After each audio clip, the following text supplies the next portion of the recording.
Good evening. I'd like to call this meeting to order at 5:00 p.m. and announce that the board will meet in closed session to address items 1 and 2. Mr. Superintendent, do we have any blue cards on these items? Do not. Thank you. Then I will close the public comment and recess into closed session. Thank you.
All right. Good evening and welcome, everyone. I'd like to call this meeting back to order at 6:01 p.m. Shh. There we go. All right. Good evening and welcome to the Elk Grove Unified School District's board meeting. Live streaming of full in-person board meetings will be available to the public via the Zoom platform. Today's meeting is being video recorded and will be available on the district's YouTube channel. We encourage you to attend the meetings and share your feedback with the board. Your active participation is valued and contributes to the decision-making process. Some information on public comments. During regular board meetings, the public may make public comments on items on the board agenda and items not on the agenda. Requests to make public comment will be accepted for an item up until the board president introduces the item. Generally, members of the public will be given 3 minutes to address the board. If there are 15 or more comments on a specific item, the board will reduce individual comment time to 2 minutes each. If there are 30 or more comments on a specific item, the board will reduce individual comments to 1 minute each. Individuals may not defer their time to another individual speaker to increase their total speaking time. Please be mindful that district students may be watching. You are encouraged to address the board and the public in a respectful manner such that all those observing, from children to adults, are made to feel welcome, safe, and valued. The board shall not permit any disturbance or willful interruption of board meetings. Persistent disruption by an individual or group will be grounds for the board president to provide a warning and then to terminate the individual's privilege of addressing the board. All right.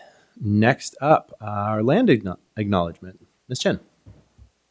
We acknowledge that the Elk Grove Unified School District administrative facilities and schools occupy the unceded territory of the Miwok, the original people of the skies, land, and waters where we work and learn.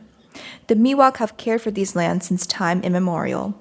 They continue to teach their traditional knowledge that comes from and responds to the needs of the land and people who share it. May our daily lives and work teaching, learning, leadership, and community engagement support the evolving vision of the Miwok for their community and these lands. May we strive to acknowledge the past for the betterment of our future generations. May we look to our tribal partners, the Wilton Rancheria, the descendants of the original people of this land, to assist with the successful education of our community. Thank you very much. All right, now for our Pledge of Allegiance. Let's see, where is... So I have Miss Rona Wilkins.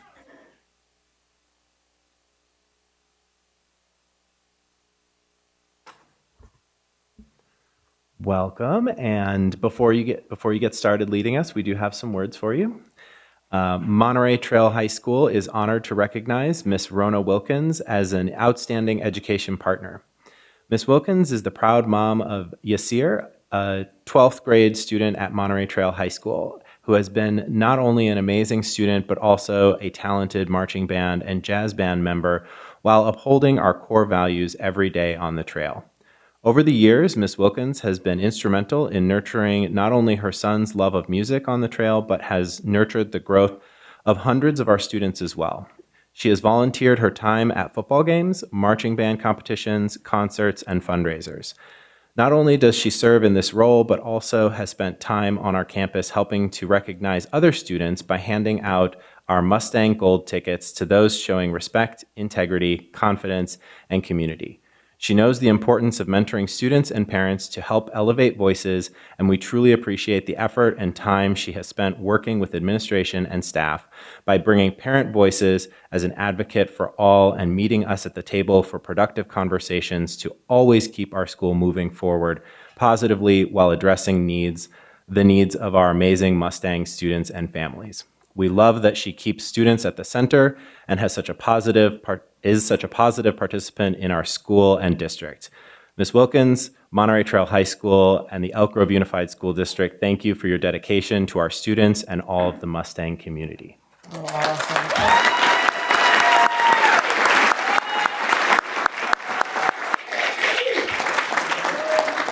And now anybody who would like to join us, please stand. Take it away. Please join me as we recite the Pledge of Allegiance. I pledge allegiance to the flag of the United States of America and to the republic for which it stands, one nation, under God, indivisible, with liberty and justice for all. Thank you.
All right, next up, we have our student regional report. Elk Grove region. Take it away.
Just go for it.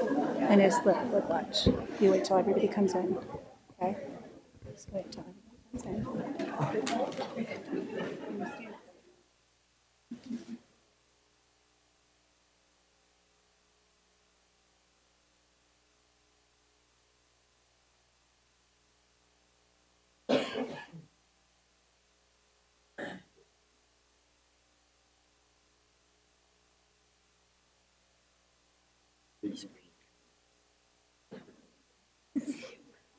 Very careful. Watch the dust. There you go.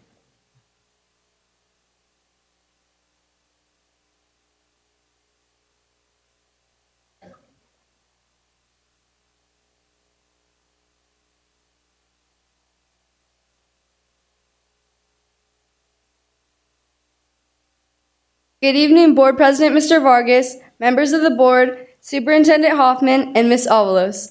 My name is Carly Dyer, and I'm the student body president at Fiker Elementary. I'm very excited to be here to introduce the Elk Grove region, where we will be talking about our school's past, present, and future. At Fiker, we started the school year welcoming our wonderful new principal, Mrs. Brink. We love having her lead our school. Woo! Yeah!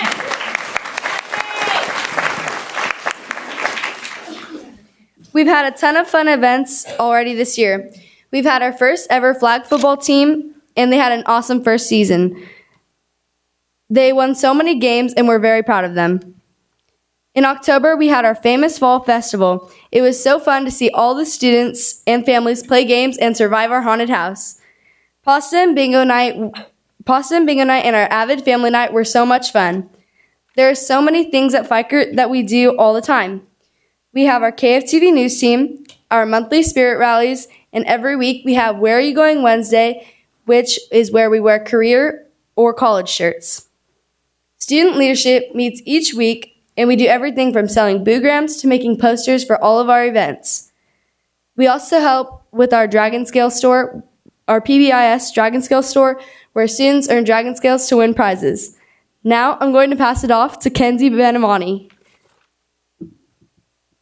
Hi, I'm Kenzie Benamati, one of the Student Council Spirit Coordinators at FICR. You may be wondering who this is. This is Spike, our school mascot who comes to many of our school events. Moving on, we just finished our basketball season where our team went undefeated in our league, and on Friday we had a friendship dance and it was a blast. Today we had our first day of volleyball tryouts and it should be a great season. We are looking forward to our annual ice cream social in April, track and running for Rhett, open house, and our fun end of the year barbecue and field day. Although it will be very sad to leave FICR, we are very excited for our promotion in May. Now I'd like to welcome Elk Grove Elementary. Thank you.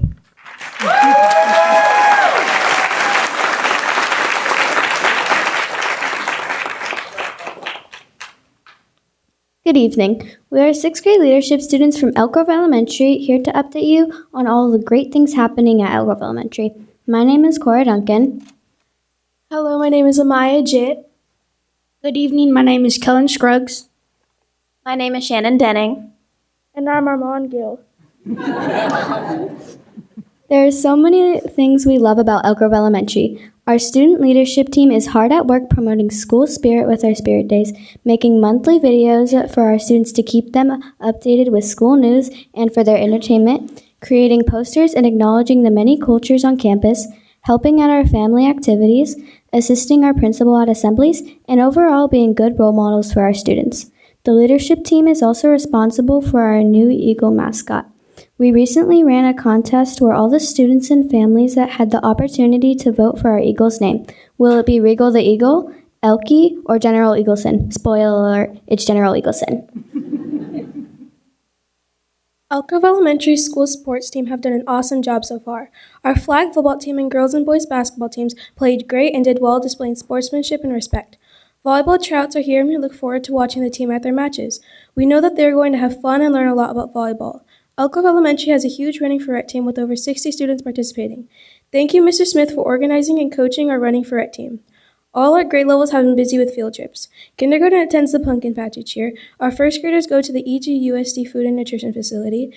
Second grade enjoyed the WOW Museum. Third graders has a great time visiting the Rhodes Schoolhouse. Fourth grade got to go to the State Capitol Native American Museum. Fifth grade got to go visit the State Assembly and went to the California History Museum to participate in the Time of Remembrance program. And who can forget our incredible week at Sly Park for our sixth graders? We are always trying to improve our school-wide PBIS program where students learn the school-wide expectations of be safe, be respectful, and be responsible. This year, we have our new Soarin' store, which is a student store where students can purchase items using Eagle tickets they have earned. Students earn Eagle tickets by following all 3 school-wide expectations in all areas of our school. We have also enjoyed our monthly SEL and PBIS assemblies where students are recognized for displaying the monthly character trait, and several classes have the opportunity to earn a golden award. Classes that earn golden awards for following the 3 school-wide expectations either earn an extra recess, an extra PE time, or an extra trip to the computer lab. We have our amazing PTA to thank for all the amazing activities they provide for us. Our Harvest Festival had almost 1,400 people in attendance. We also have our glow-in-the-dark art show coming up where every student has art to display. And finally, our largest fundraiser, the Jogathon, is coming up in April. We also have some other fun things going on at Elk Grove Elementary. This year, each student has a chance to join the BEAM team, the Be Excited About Math team. Each grade level has certain math requirements that a student needs to meet to be on the BEAM team. Once a student meets that grade level requirement, they get a purple piece of paper that represents a piece of the purple beam growing in our multi-purpose room. The beam has almost reached the ceiling. Can't you tell our principal's a Kings fan? Our annual March Madness Rock, Paper, Scissors contest is almost underway. Each year, every class and staff member participate in a March Madness bracket-style rock, paper, scissors contest. The brackets help pick 1 student per grade level and about 10 staff members to compete in a school-wide rally to determine the overall rock, paper, scissors champion for the school year. There is one There's one overall student winner and one overall staff member that compete for the grand prize of champion. It's a fun and spirited rally that everybody loves. EGE is a great place to be, in the words of our principal. Work hard, be kind, Eagles, put your wings up and soar. Thank you, and please welcome Markhofer Elementary.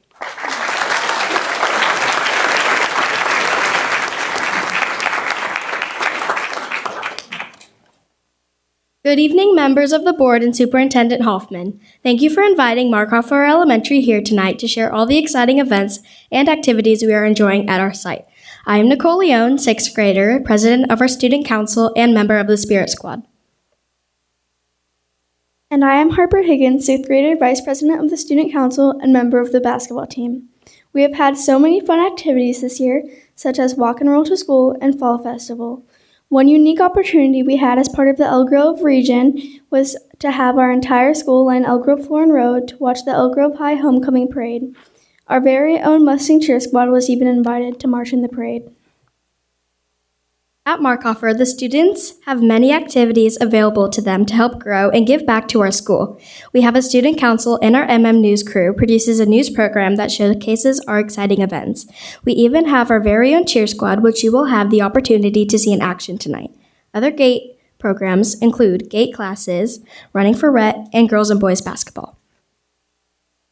Our school greatly benefits from our very dedicated PTO, which hosts many events during the school year.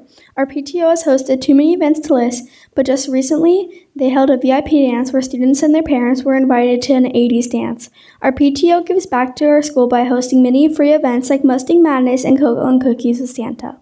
Our PTO also holds a Mustang store once a month where students can buy incentives with our Mustang cash that we earn for displaying our PBIS traits of kindness, safety, and responsibility. Thank you for inviting us to present all we love about Markhofer. Please come visit our remarkable school. Now you'll hear from the students of James McKee.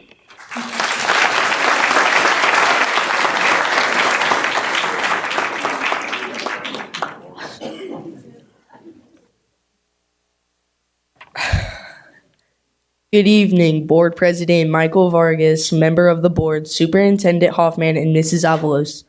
I'm Eli Turner, and I am an NEHS member. And I'm Trinity Gangwer, a student council member and the McKee Media Group. We would like to share some highlights of the James McKee Elementary School for the 2024 through 2025 school year. Our students participated in many worthwhile events that have happened thus far, including community outreach events such as our family picnic, Leatherby's fundraiser, and Harvest Festival. We have had some fun student-based events this year, including our 3rd annual Snowflake Ball and Valentine's Dance, our Winter Sing, as well as inducting new members into our student council and NEHS. There have been some fun activities on campus, as well as the 3-screen social emotional assembly, Ruby Bridges Unity Walk, and a new songs music assembly. This year, we have made an effort to keep all students and teachers in the loop through our pause assemblies, now led by our student council, and our bi-monthly media broadcasts. We have also had the pleasure of having Assist Time, Young Rembrandts, and new songs coming on campus to provide fun enrichment for the whole school.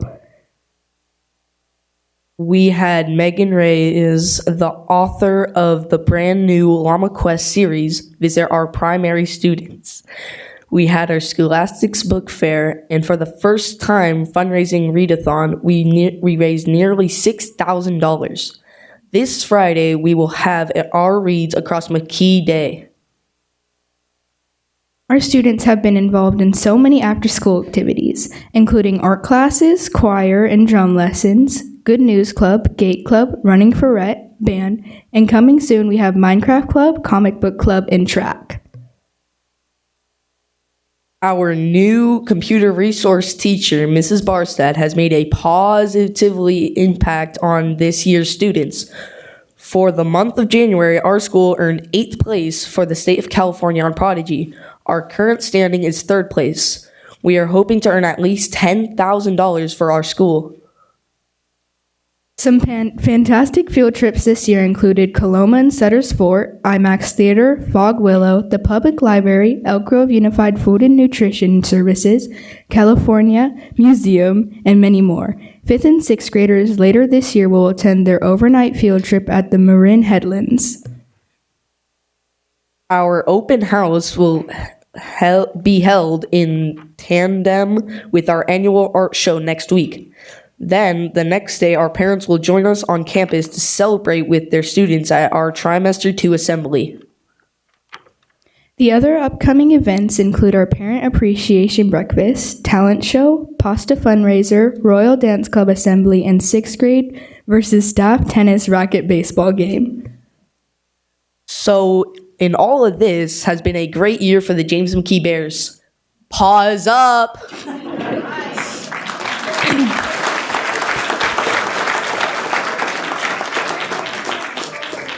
I would now like to introduce the speakers for Joseph Kerr Middle School.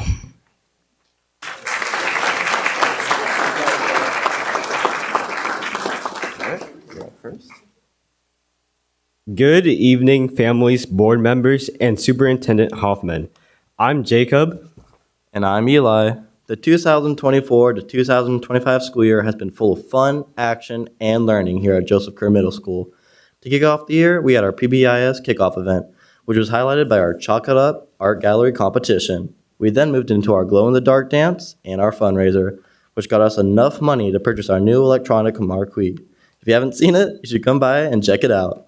In October, we had our fall festival, now called the Rocktober. We celebrated Red Ribbon Week and raised a huge amount of canned food in our canned food drive. We were especially motivated this year because when we hit our goal, our principal, Mr. Munoz, had to wear a tutu, fairy wings, and carry around a wand all day. It was great. And as we continued the fun into the winter, we had our first rally of the year, which was a ton of fun, followed by our Nights in the City dance. We have a lot more exciting things planned as the year goes on, and there's a lot more to occur than just our activities. In addition to all of the great activities on campus, we also had a big year in sports. Our cross-country team had a fantastic showing at the Elk Grove Middle School Championships with 7th grade boys, 7th grade girls, and 8th grade girls winning championship banners. In addition, our wrestling team secured the district championship and 12 of our students qualified for the Tournament of Champions. Finally, in basketball, our 8th grade girls finished second place in a great season. And our 8th grade boys basketball team had a historic run, going undefeated and winning the championship. This is the second year in a row the boys have won the championship, making this the first time in 25 years that Kerr has gone back-to-back. Very nice. Last, but certainly not least, our amazing Kerr Band has had quite the exciting year. In the beginning of the year, both jazz and concert bands earned first place at the Franklin High School Band Review. In addition, the band has already had 8 public performances to date, with several more scheduled this year. And while we still have many more exciting events to come, we did want to share a school-wide goal that we were excited to achieve. Finally, we are proud to share that for the first time, our school achieved gold status for our PBIS programs and implementation at Kerr. And of course, now that we're getting closer to the end of the year, we are really looking forward to our 8th grade dance, 8th grade field trip, and of course, promotion. We had a great year so far at Joseph Kerr Middle School, and we are looking forward to continuing ourselves with the thundering herd. With that being said, we'd like to turn it over to our friends at Elk Grove High. It'll be great.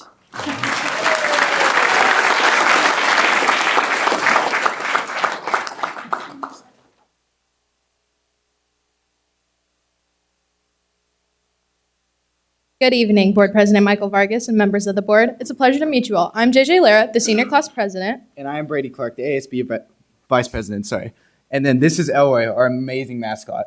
You probably all know her. And we are proudly representing Elk Grove High School. We have prepared an exciting presentation for all of you this evening. We're excited to share what's ahead for the rest of the year at Elk Grove High School. But first, we'd like to highlight some of the amazing moments from our first semester. We kicked off the 2024-2025 school year with our annual No Backpack Days, where students participated in activities focused on our core values: honor, effort, respect, and determination. A big highlight of our first semester was fall homecoming. Our school spirit was on full display with a parade featuring floats that each class worked hard to build over 2 weeks. However, not to be biased, but the senior class float was a standout, marking one of the best homecoming celebrations in recent years. Not to mention, Fiker and Elk Grove Elementary participated for the first time this year too. The week ended with an unforgettable dance where students enjoyed a night of music and fun. Our athletics program has also had a strong year so far. Our varsity girls cross country team won a league championship for the first time since the 1990s. Wrestling also had standout performances with several wrestlers competing at the state tournament this past weekend. Beyond sports, Elk Grove students have excelled academically. Our FFA program had an outstanding semester, competing at the national competition in Indianapolis. Our marketing plan team won first place, and 2 of our agri-science teams placed in the top 10 nationally. Their dedication and hard work continue to make us proud. As we returned from winter break, we jumped right into another exciting semester. We recently hosted a successful second food fair, where clubs had the opportunity to fundraise and showcase a variety of foods. Many clubs sold out within minutes, just showing how engaged and supportive our student body is. February has been packed with events, including the Rhythmical Madness Dance Team's annual main stage performance, the TDA Academy's Black and White Ball, and our annual Prom Expo that brings the community and small businesses together. One of our most highly anticipated events is coming up, our Multicultural Assembly. This event is a powerful way for students to share their cultural backgrounds through performances, fashion, and storytelling. It's an opportunity for the entire school to come together in celebration of diversity. It's also going to be an opportunity for the community to come together with the rehearsal taking place that night that anybody can go to the day before the assembly. This school year has already been incredible, and we're excited to finish strong. It has been an honor to present to you tonight and represent our amazing region. Next, we would like to introduce the Markoffer cheerleaders and Elk Grove cheerleaders for a special performance, followed by Elk Grove bands.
Thank you, Elk Grove Region. And as they're filing out, I want to recognize our principals, Mr. Rudy Ortega, Elk Grove High School.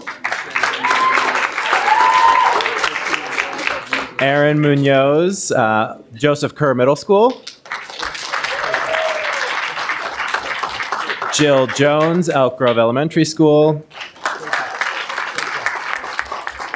Catherine Brink, Ellen Fikert Elementary School.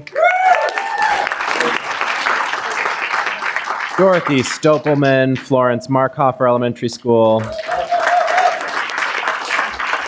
And Drina Freeman, James McKee Elementary School. Excellent. Thank you, everyone.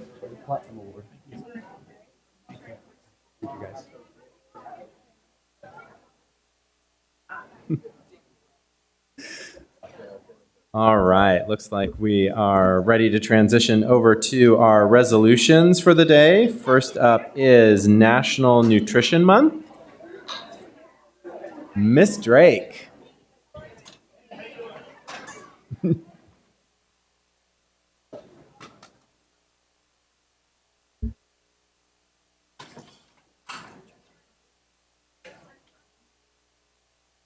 Good afternoon, Board President Vargas, members of the board, Superintendent Hoffman, Ms. Avalos, and the community. I'm here this evening to ask or recommend that the month of March be designated as National Nutrition Month, sponsored annually by the Academy of Nutrition and Dietetics and Food and Nutrition Services.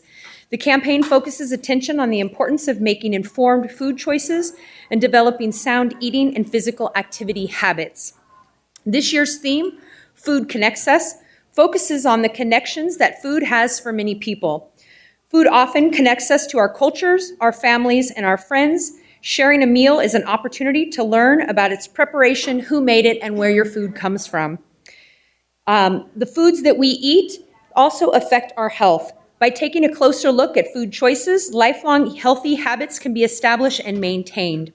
Developing healthful eating habits does not mean undertaking drastic lifestyle changes, and the meals provided by Elk Grove Unified Food and Nutrition Services help students and families meet their nutritional needs every day. With that, I ask the Board of Education to adopt Resolution 65, designating the month of March as National Nutrition Month. Thank you very much. Mr. Yang, do we have any blue cards on this item? Board President, there's no blue card on this item. Thank you.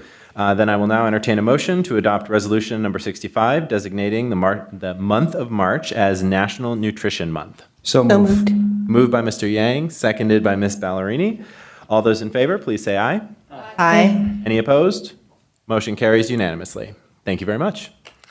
And oh, you're sticking around for I'm up again. School Lunch Hero Day. I am. So we are asking that the school board recognize School Lunch Hero Day, celebrated annually since 2013, designated by the School Nutrition Association and Jarrett Krosaska, the author of the Lunch Lady graphic novel series. Between preparing healthy meals, adhering to strict nutrition standards, navigating specialized student needs, and offering service with a smile, Elk Grove Unified School District's nutrition professionals have a lot on their plate. The Elk Grove Food and Nutrition Services professionals are on the front lines providing meal service to children in our communities, and our school food service professionals continue to work extremely hard, operate with flexibility, and demonstrate a willingness to gracefully adapt to change. Their dedication to the children in Elk Grove Unified is amazing and worthy of sincere recognition. We ask that we will honor our employees and their teams on May 2nd of 2025, and we ask the board to adopt Resolution 66, designating May 2nd, 2025 as School Lunch Hero Day. Thank you very much. Mr. Yang, are there any blue cards on this item? Board President, there's no blue card on this item. Thank you. Then I will entertain a motion to adopt Resolution number 66, designating May 2nd, 2025 as School Lunch Hero Day. So moved. Moved by Ms. Ballerini. Seconded by Ms. Albiani.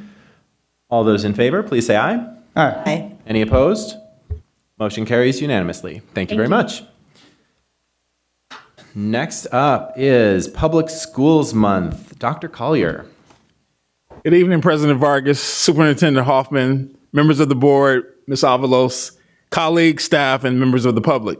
I'm bringing forth the Board of Education request to adopt resolution number 68, designating April 2025 as Public Schools Month in the Elk Grove Unified School District. During the 1920s, the Free and Accepted Masons of California initiated the annual recognition of the role that public schools play in our communities. Since then, the state of California has designated April as Public Schools Month. During this time, we acknowledge the contributions our schools play in ensuring the safety and well-being of our students. The purpose of the Public Schools Month is to encourage communities to set aside time to honor our public schools and to enlist the community's continued support for public education. Community members are invited to personally recognize the dedication and commitment of the staff at their neighborhood schools. We request the Board of Education to adopt resolution number 68, designating April 2025 as Public Schools Month in the Elk Grove Unified School District. Thank you very much. Mr. Yang, do we have any blue cards on this item? Board President, there's no blue card on this item. Thank you. Then I will entertain a motion to adopt resolution number 68, designating April 2025 as Public Schools Month in the Elk Grove Unified School District. So moved. Moved by Ms. Baldwin. Second. Seconded by Mr. Yang. All those in favor, please say aye. Aye. Any opposed? Motion carries unanimously. Thank you very much. All right, next up is Transgender Day of Visibility. Lara Feliciano. CJ. Sorry for the switch up there. No worries. My name is Corey Jones. I'm the director of the equity department here. Good evening, Board President Vargas, board members, Superintendent Hoffman, and Ms. Avalos. The Board of Education is requested to adopt resolution number 67, 2024-25, recognizing March 31st, 2025 as Transgender Day of Visibility. Each year on March 31st, the world observes Transgender Day of Visibility to raise awareness about transgender people. It is a day to celebrate the lives and contributions of transgender people while also drawing attention to the poverty, discrimination, and violence the community faces. International Transgender Day of Visibility was created in 2009 by trans advocate Rachel Crandall Crocker. Transgender Day of Visibility was created in response to the overwhelming majority of media stories about transgender people being focused on violence. This day provides an opportunity to focus on celebrating the lives of transgender people, empowering them to live authentically while still acknowledging that due to discrimination, not every trans person can or wants to be visible. Elk Grove Unified School District is a district whose goal is to help all students be college, career, and life ready, knowing that mental health and physical safety are key components of success. Given the state level support of this day, it would follow that the district would also support a day to highlight marginalized voices and fulfillment of its district goals. Thank you very much. Mr. Yang, do we have any blue cards on this item? Board President, we have a few blue cards on this item. Good. Okay. Good evening. First up is Tammy James, followed by Catherine Weinmiller.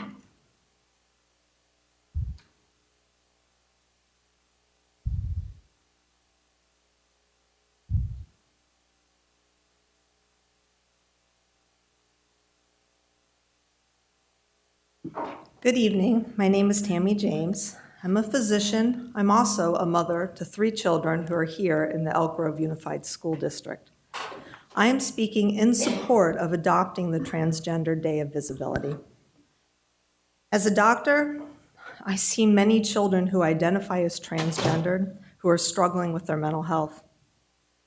Studies repeatedly show that transgendered youth have higher rates of depression, suicide, physical assault, and sexual assault compared to their non-transgendered peers. And I feel like now is a really important time to act. We have been seeing headlines with recent political targeting of LGBTQ youth, and these negative headlines are further risking our young people's health and safety. The Suicide Crisis Hotline reported an almost 50% increase in calls in the days following the recent inauguration. And no matter your political or personal beliefs, one thing is clear. Our young people's lives are at risk, and we must take action to support our LGBTQ youth. Suicide prevention should be utmost importance. We should want to create a safe space for all of our children to learn and thrive. And a simple, but I think really powerful way to show all of our support for our children, but especially our trans children, to show them they're valued and loved, is to come together and adopt the Transgender Day of Visibility. This is a chance that we can recognize and celebrate what is unique and special about all of our youth here in Elk Grove. Recognizing this day could actually help save lives, reduce stigma, and be a positive example for other communities to rise up and support all of our youth and the families who love them. Thank you so much for your time. Thank you.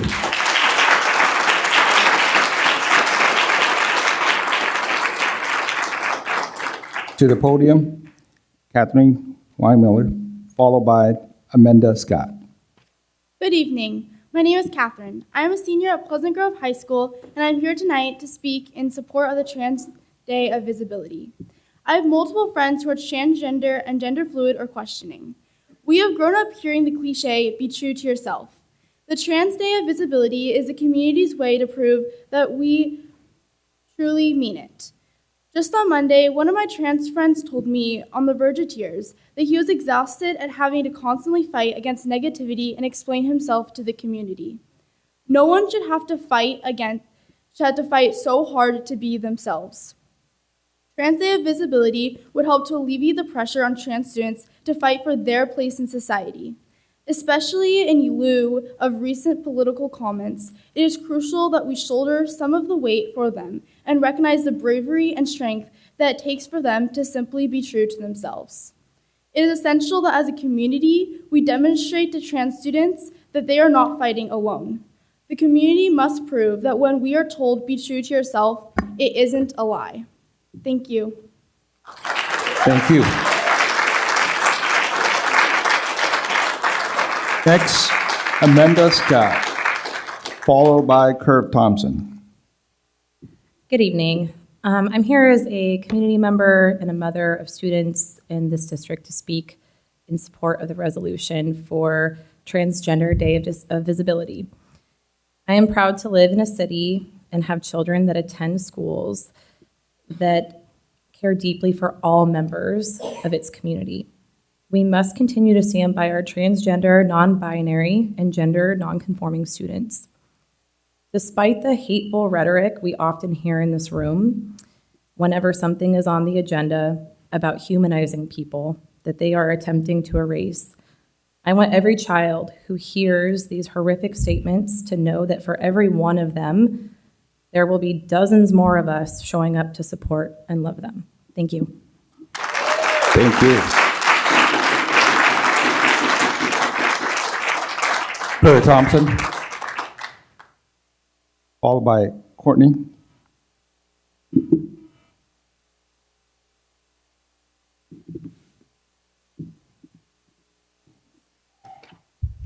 Hi, I'm also a parent of children in the school district as well. At the June 26, 2024 board meeting, I told you all about two studies, one by the Mayo Clinic, which showed puberty blockers lead to testicular atrophy and sterilization in boys, and another out of the Netherlands that showed most kids grow out of their gender confusion by age 25. That study also backed up a finding of a study done 20 years earlier, which found 88% of gender dysphoric kids turn out to just be gay.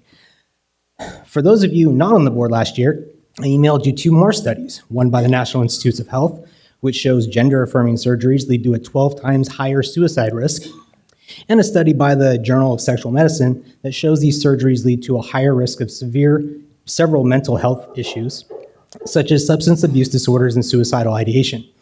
These effects were particularly pronounced among the young women who are trying in vain to become men. So much for your Women's Month resolution last month, right? Yet, here we are again. You're promoting this failing and dangerous political agenda. And since you don't care about the science of why this is dangerous, let's get down to brass tacks.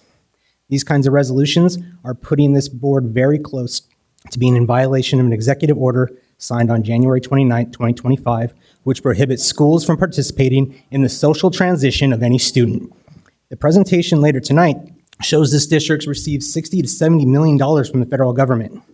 Are you willing to lose $70 million for your own self-righteousness? Please be respectful. By passing this resolution, you are at best defying a federal executive order that puts somewhere around $70 million of district funds at risk. At worst, you're promoting drug use, self-harm, and an increased risk of suicide among our student body and alumni. This board continues to be a shining beacon of the road to hell being paved with good intentions. Now, for anybody in here who disagrees with me, and I can appreciate that, I don't, and nobody does, hate trans people. We want you all to get the mental health services and the education you deserve. So, telling you something that is a lie, that you are not the gender you were born into, that's a lie, that is not loving, that is not compassionate, that is evil. And I'm not here to condone evil. Thank you. Thank you. As a quick reminder, everybody, please be respectful of every person who comes up to speak. Thank you. Up next, Courtney, followed by Tiffany Woods. Good evening, Board President Vargas, board members, Superintendent Hoffman, and Ms. Avalos. Tonight, I'm reading a statement from an EGUSD parent and employee. She's a dear friend and an incredible mother. She begins, "It is my sincere hope that the board votes in favor of the resolution for Transgender Day of Visibility. I wanted to express my feelings as a mother of a transgender child and as an educator with several students that identify as transgender. I feel overwhelmed with the immense weight of discrimination and isolation from those who want transgender erasure. I hope that one day our kids can feel safe without feeling danger from others and also without being a danger to themselves. I want them to know each day is a day worth having. Everyone knows or has met someone transgender, they just didn't know it. Transgender students cause no harm to anyone, but they are under attack and we need to have more protection from the district and community. I don't have any other words other than I'm completely terrified every day. I just want the kids to be able to become adults one day. I just want my kid to become an adult one day." That is the end of her statement. Thank you. Thank you.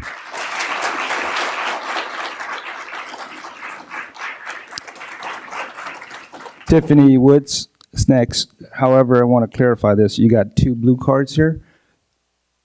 To do? Tiffany Woods, so you can only... Oh, one of them I made a mistake. Okay, so you only Thought I have kept it. 3 minutes just What? to... Yeah. Yeah, just... Okay. Go ahead.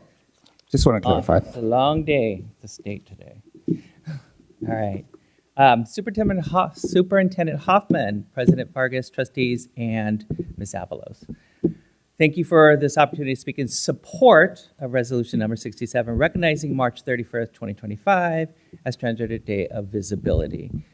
I'm a proud parent of 2 current high school students in the district and 1 recent honors graduate who just finished her first semester in college on the Dean's List. Thought you'd want to know about that success of our school district. Proud parent moment. All 3 support the resolution and supported through their transgender and non-binary friends. As part of the state-level support of the intent and goals of Transgender Day of Visibility and aligning with the rationale for the resolution as written, the California Department of Public Health will be recognizing Transgender Day of Visibility for the 5th consecutive year and uplifting the 22,000 plus transgender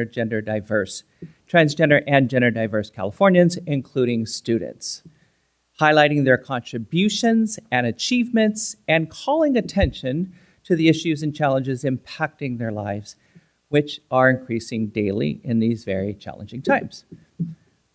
On a personal note, on the front wall of my teen's high school cafeteria, there's a large, very visible banner with the words, "All are welcome here." Written in vibrant rainbow colors. It does not say, "All are welcome here," except for those we don't like and will not support. It clearly, boldly states, all are welcome here. And all means all students, staff, and families. And if some need additional support, such as this resolution to thrive in schools, then it should not be that hard to provide that support, and it should not be up to debate. And last, to all of our teens, our trans, non-binary, gender diverse students, you are seen, supported, and valued, and will never be erased by any executive orders. Never let those who refuse to see you and accept you define you. That's about them, not you. Stay strong, stay you, and thank you for your time and consideration. Thank you. Next, Kim Coleman Berger, followed by Elsie Morse.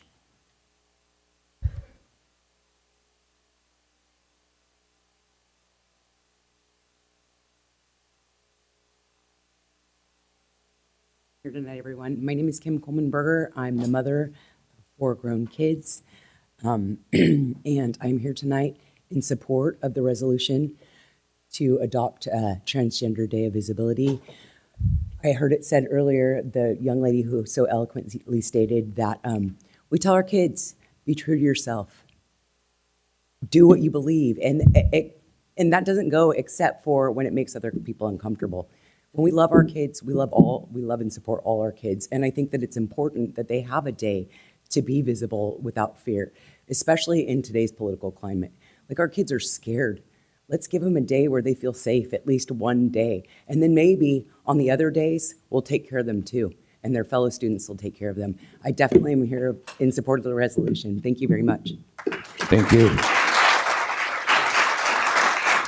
Next, Elsie Morse, followed by Jay Carson. Good evening to you all. My name is Elsie Morse, a sophomore from Pleasant Grove High School. In regard to your consideration of Resolution 67 for recognizing Transgender Day of Visibility, I'd like to advocate for the acknowledgement of this important day. TDOV is a day to celebrate and empower and recognize transgender people. I urge you to accept this resolution. It is of the utmost importance to prove to the students and staff of EGUSD that the place they come to learn, grow, and thrive is a safe place and welcoming to all. The adoption of this resolution will prove to our community that we care about one another, no matter what beliefs we hold. It is proof that no person goes unheard, no person goes invisible, and no person will be underrepresented. Please understand, being aware of others within the community is a good thing. Please consider the idea that there is no harm in acknowledging people exist, as their identity will not be erased. I'm not here to threaten or fearmonger our community. I'm here as a reminder that education, representation, and knowledge of others is something we should not be afraid of. Thank you for your time. Thank you. Next, Jay Carson, followed by Jennifer Coleman.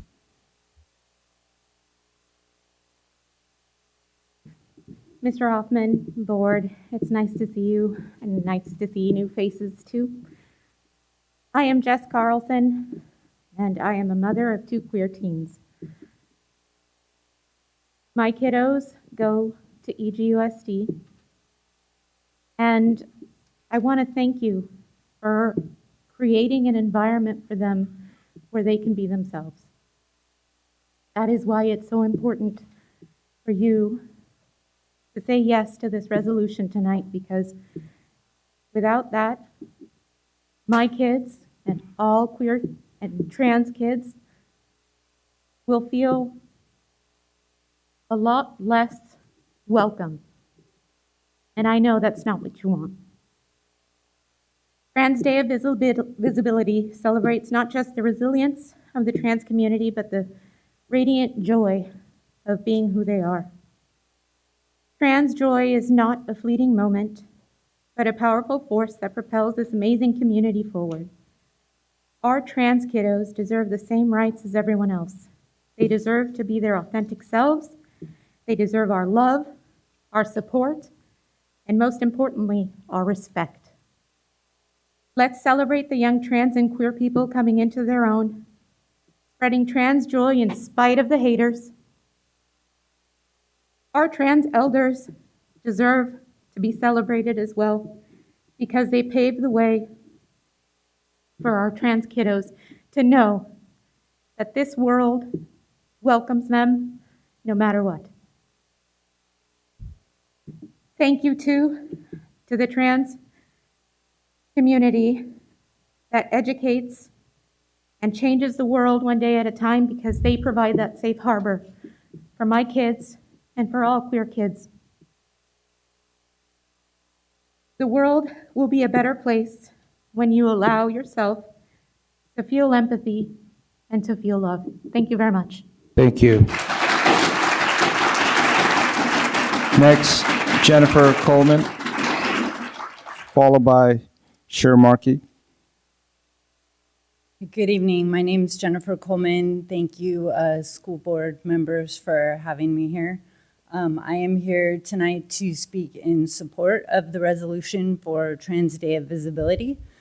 Last year, the Trevor Project did a survey of 28,000 LGBTQ plus students aged 13 to 24. Half of the transgender and non-binary students found their school to be gender affirming, and those who did reported lower rates of suicide attempts. The majority of them said they were verbally harassed because the school thought that they were LGBTQ. 1 in 3 reported poor mental health, most or always due to anti-trans legislation or policies. 2 out of 3 said potential state or local laws banning school discussion of LGBTQ made their mental health worse. I heard someone say earlier that this is evil, that this isn't right. These kids are not evil, they're children. These are children who deserve respect. They deserve to be recognized. They deserve to feel safe at their school, at their home, in the community. Having a Trans Day of Visibility just says to our children that we support you, we love you no matter what. That's what we're supposed to say to our children. Not having a day of visibility or ignoring that they exist or saying that they are evil does not protect the children. It leads to dead children. Thank you. Thank you. Next, Sher Markey, followed by Anna Marie Smith.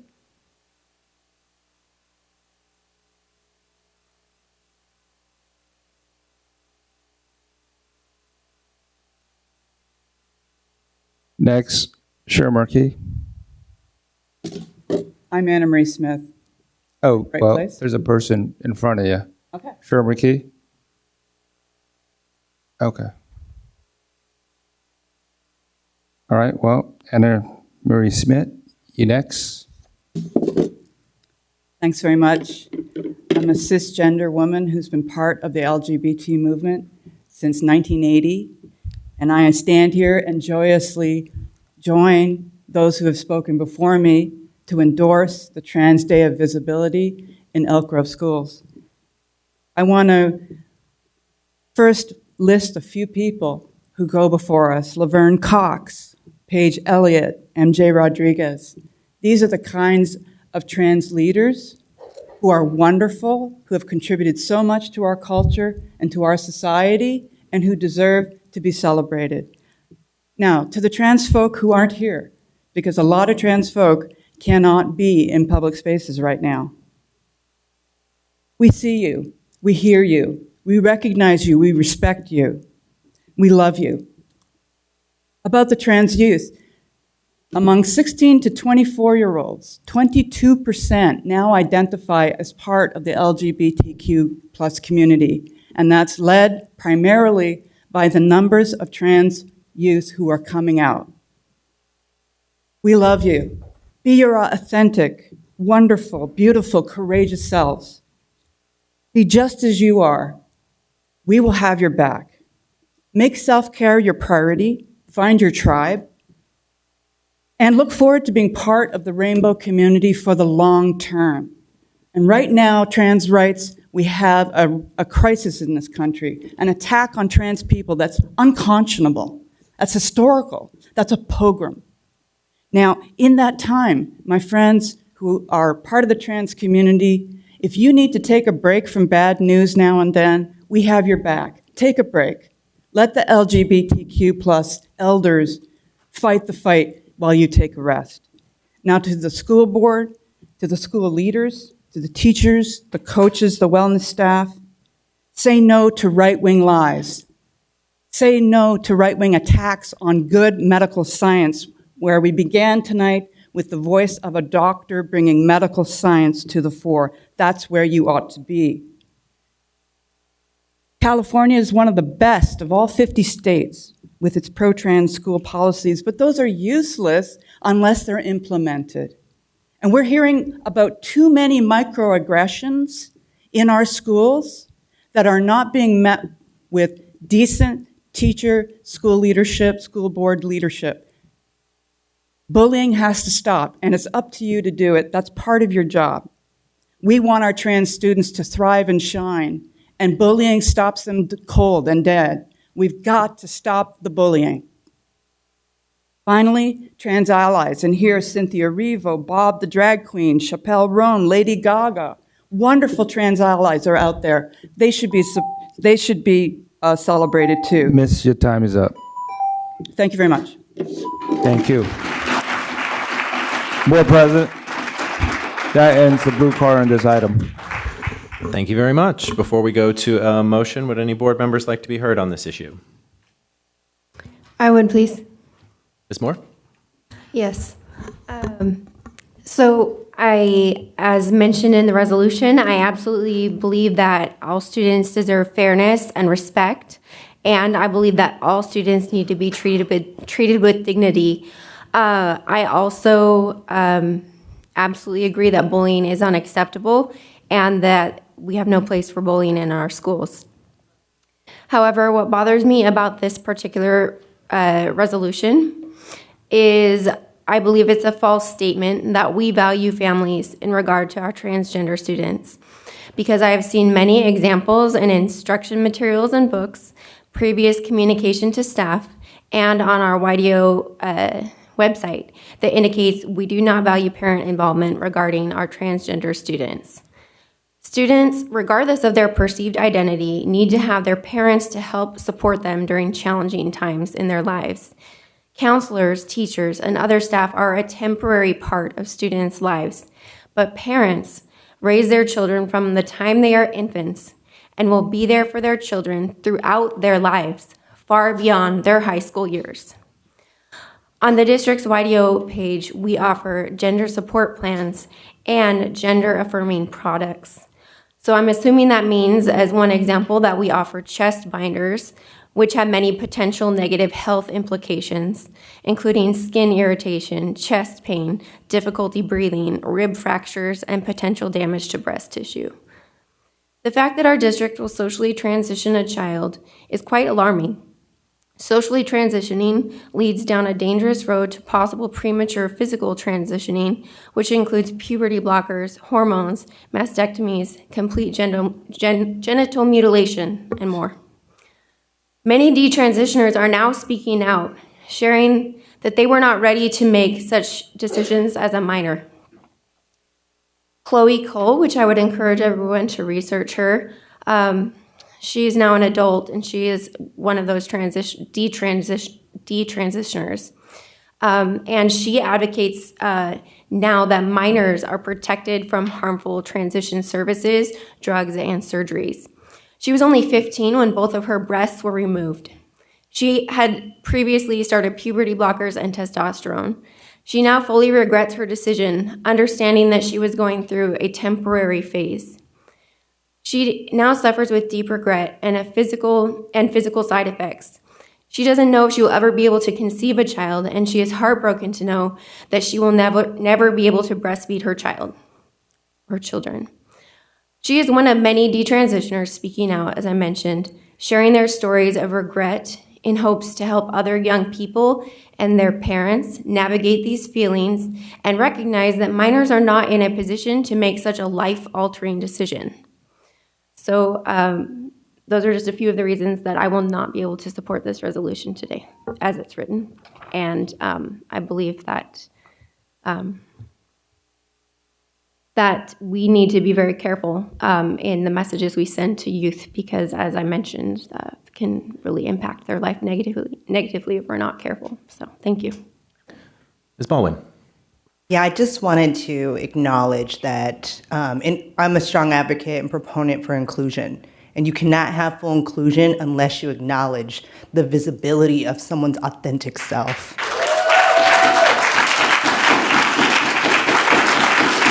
And I think that it's so important that we be a district that is very upfront about violence against any children, and that this is a good step towards that full inclusion and the road to acceptance. Ms. Chen. I want to say that I am absolutely in support of this resolution. I think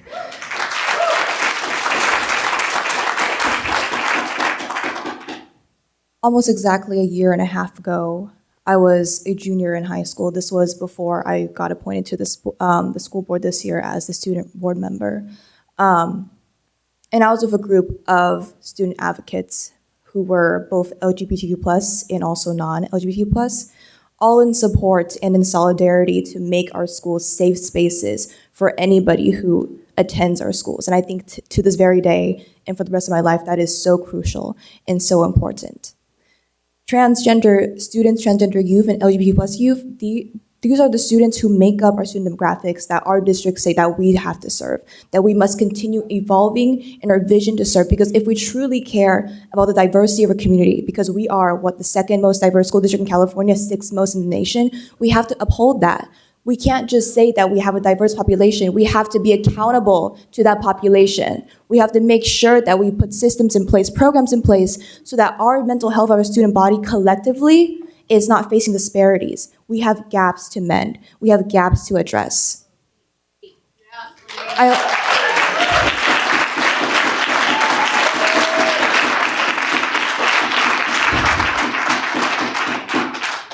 I also want to say that it has been really saddening and almost harrowing that the issue of self-expression, of visibility and identity has been so politicized, that there has been so much fear rooting our communities when simply, if we want to put it in the most basic definition, no child should have to live in fear. They deserve to grow resourced lives, supported lives, and healthy lives. And with the constant rise of bullying, with the constant rise of fear, what are we teaching our children? Do we live and socialize, interact with others in fear and hate and misunderstanding? Or do we foster our young people in order to understand the lives of others? Because I think it starts empathy. Empathy is where it starts since day one. So again, absolutely in support of this resolution. Thank you.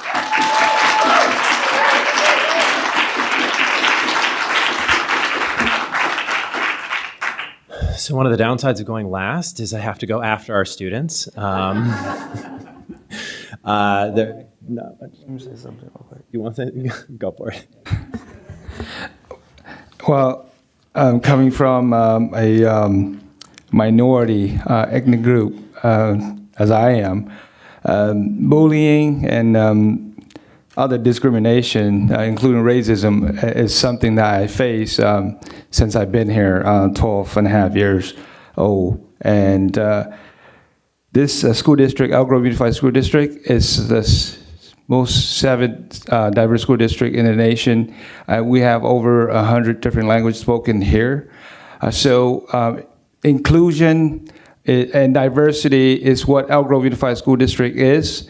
And we go farther than that. We celebrate diversity here in Elk Grove Unified School District. Thank you.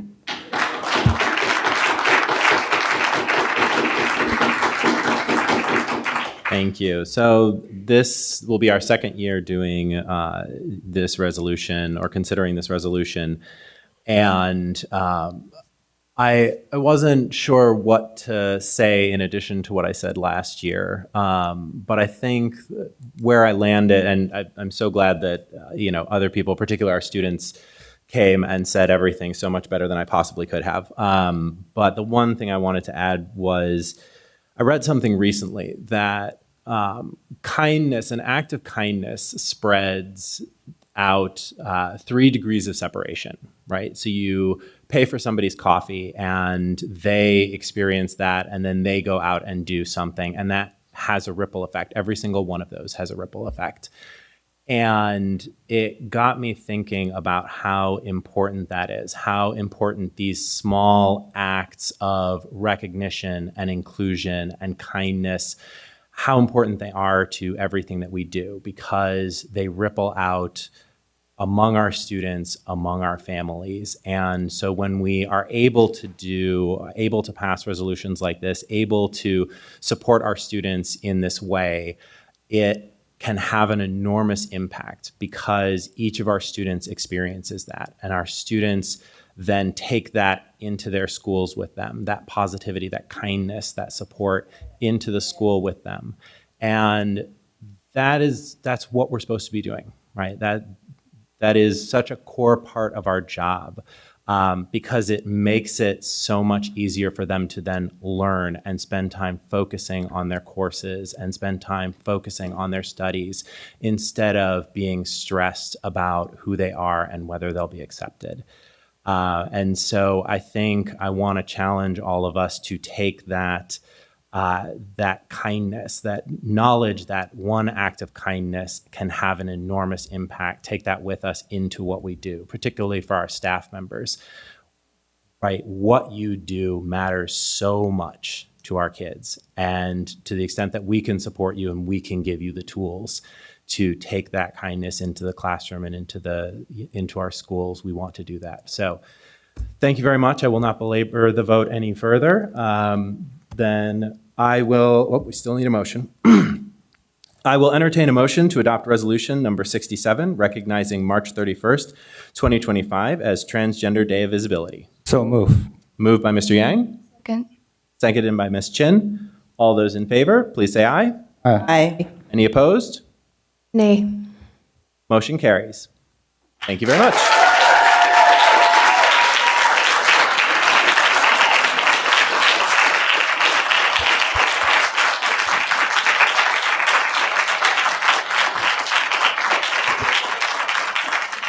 And thank you very much to our community members who came out and spoke. Your feedback is always very much appreciated. All right, board members, let's move on to item number 4, student expulsion and involuntary transfer recommendations. So we have a request for student expulsion. Is there anyone who wishes to address the board in closed session regarding a student expulsion? Seeing none, I will entertain a motion to approve the recommendation for student expulsion. So moved. Second. Moved by Ms. Ballerini, seconded by Ms. Albiani. All those in favor, please say aye. Aye. Aye. Any opposed? Motion carries unanimously. Thank you very much. All right, next up is public comment for items not on the agenda. Mr. Yang, are there any blue cards? Yes, Board President, we got a few. Let me just quickly count it.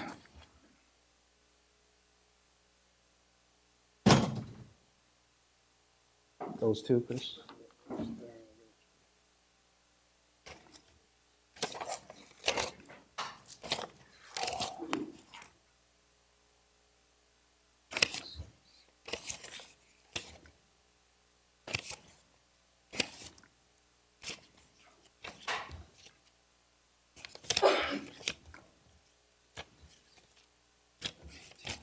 Got 19. All right, because we have 19 blue cards on this item per our rules, public comment will be limited to 2 minutes each per person. Thank you.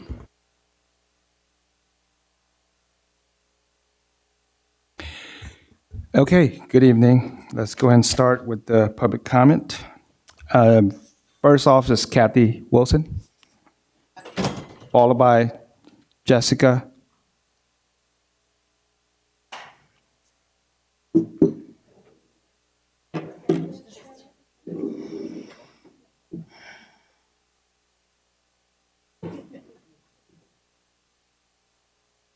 Greetings. The incident I reported on Thursday, February 27th, about the inbox is far bigger than me. It is a reflection of the systemic challenges that Black students, family, staff, and the broader community have faced for generations.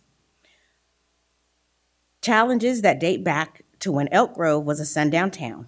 Growing up in South Sacramento, was well known that we were not to be caught in Elk Grove after dark.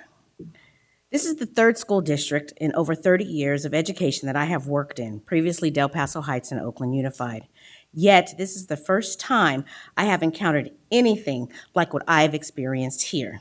I have been subjected to offensive and dismissive treatment, called an English learner development Nazi, told that as a preschool teacher I was not a real teacher, and silenced during staff meetings. I have even raised concerns about discrimination only to be dismissed by a supervisor who told me that what I was experiencing was not discrimination at all. As a result, I was forced to file a workers' comp claim. But my experience is not an isolated one. Far too often, Black students, family, and staff within the Elk Grove Unified School District do not feel safe, valued, or heard, and this is unacceptable. Despite these challenges, I want to emphasize that I love working in Elk Grove. I love my job, and I want to make the intentional decision to work here. I do not love, however, is the way that individuals in this school district continue to treat Black folks. The way they make us feel unseen, unheard, and unwelcome, and sometimes not make us feel the district is reactionary instead of proactive. Thank you. When other cultures are harmed, it seems like more of a distinctive collective is band together to oppose it and make sure it doesn't continue to happen. An example is the listening sessions that happened when a Pleasant Grove student ranted and raved, and nothing else has come about that. I'm grateful for the allies and anti-racist advocates within Elk Grove Unified School District. But we must acknowledge that training sessions and emails are not enough. Ma'am, please, we have to limit. Ma'am, we have to limit public comment. I want to be part of the solution. Ma'am, please. We cannot accept public comment beyond 2 minutes.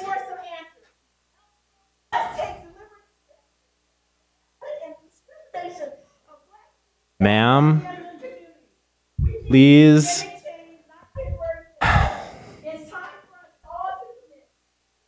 All right.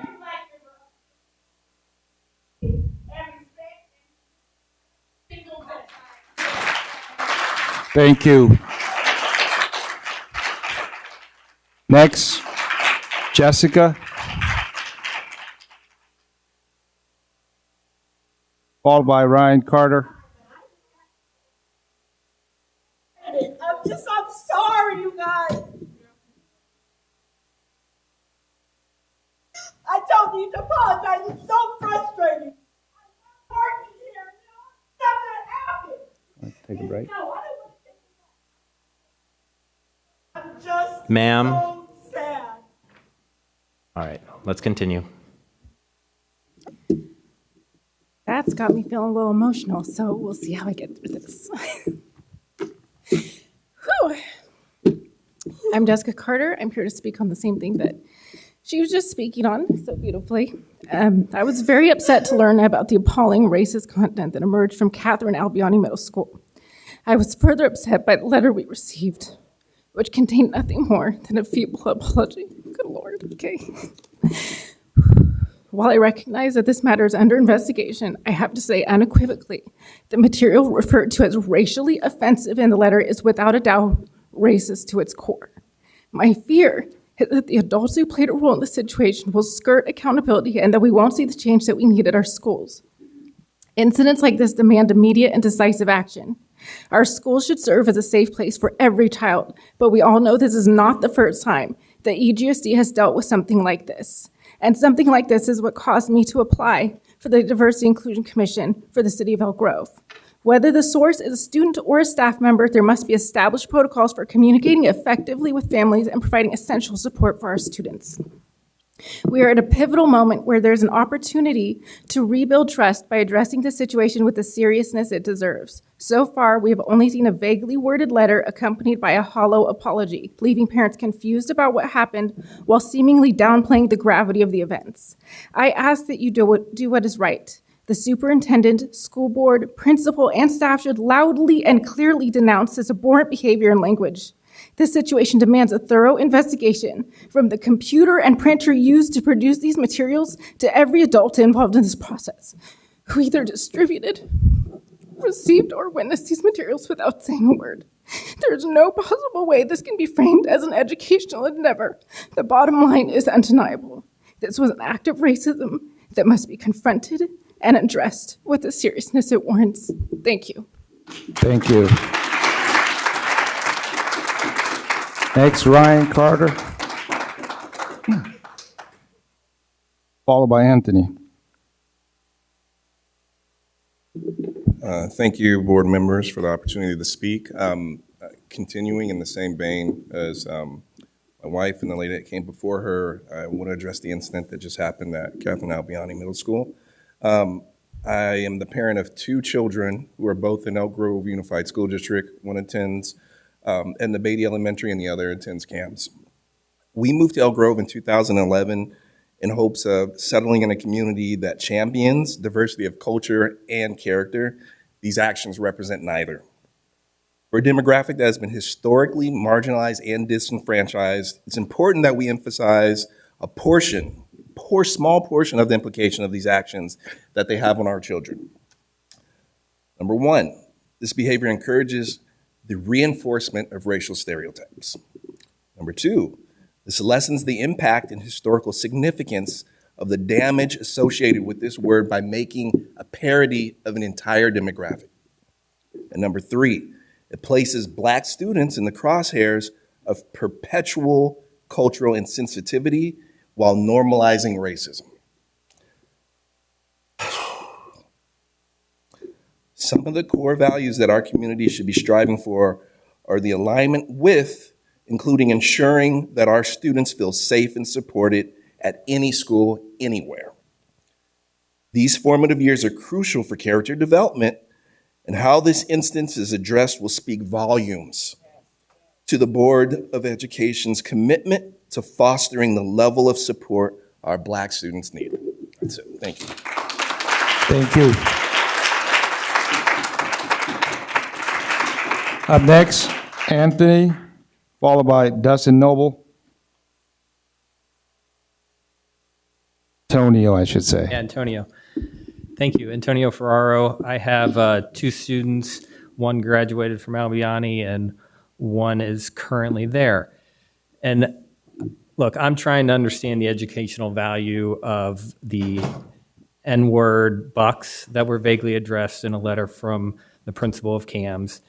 The N-word, the images, the stereotypes covering the bill were just crazy. I mean, look at it. It brings people to tears. I agree with the principal's letter that the material is inappropriate and not condoned, and I appreciate that. But I'm here to push for a little more, and that's my challenge. I came here to challenge you to not treat this as an isolated incident, to not keep it quiet, get some training done, and let it ride until the next incident, because you know there will be a next incident. I challenge us to think about making this a teachable moment for students, the administration, and the community. Because here's the thing, this isn't isolated. It happens every single year. You hear about it. Each year there's some kind of macroaggression against Black students. It's brought to your attention. They are not isolated. They are preceded by daily microaggressions to our children who are forced to navigate it. I hear it from my daughter, my Black daughter, around our dinner table. When will we say enough is enough and make it so we don't have to have these talks around our table? And how freely the N-word flies around at CAMS. I'm encouraging you not to let this moment go by as isolated, because it is not. Rather, make it a moment to change the status quo. It was said earlier by a board member right here, diversity and inclusion is what Elk Grove School District is. Yes, that's right. Yes, that's why we're here. Let's keep making it better. Take this moment and make it matter. Thank you. Next, Dustin Noble, followed by Shidbet Singh. Good evening. I'm here tonight to talk about that disgraceful and harmful assignment that was issued to some students at Albiani Middle School with regard to Black History Month. It is appalling to me to think that a district educator was allowed to provide these materials to students. There was zero educational value in the assignment with regard to in-box image that was forced on students. This was just pure racism at its core. In no other line of work or workplace would this have been tolerated or handled with an investigation and talk of restorative practice. This should have led to immediate dismissal of this teacher. We talk a lot about district culture. This is also an example of culture and what needs to change. These attitudes, these stereotypes, and these messages must stop filtering to students. This is why things never change. We hear a lot about harmful materials and images in this chamber a lot. This is actual harm. Our district must do better for our Black students. Do something. Thank you. Next, Shabbat Singh, followed by Nate Smith. Good evening, board. Hope everybody's doing great today. Thank you guys for your guys' time today. My name is Shabbat Singh. I am a representative of Jakarta Movement. It's a nonprofit organization that's based out of California. I work specifically in the Sacramento region, working with 4 of your guys' high schools between like Pleasant Grove, Franklin, Sheldon, just to name a few. Essentially what we do is we provide an opportunity, a platform for students to have community work, to build community amongst each other, to do services between things like highway cleanups, get-togethers, bowling events, whatever that may be, anything in that spectrum. Essentially, we have a large population of 6 students that attend Elk Grove schools all over, whether it's high school, elementary school, et cetera. So essentially, we're just wondering and inquiring to see if maybe we can have April be Sikh Heritage Month, as April is a very dear month to Sikhs all over the world. It's the formation of the Khalsa. The Khalsa represents, a justice that fights against tyranny, stands for the defenseless, and represents that equality aspect that is very big tenet of Sikhi and to Sikhs overall. I think this highlight would allow inclusion, diversity, allow our Sikh students to be highlighted in a way that would be not highlighted before, and allow for them to embrace these qualities even more on a bigger scale, and just promote overall community on our campuses as a whole. Just thank you guys for your time, and we appreciate you guys. Thank you. Thank you. Can we get his business card? Okay, thank you. All right, next, Nate Smith, followed by Karen Hall.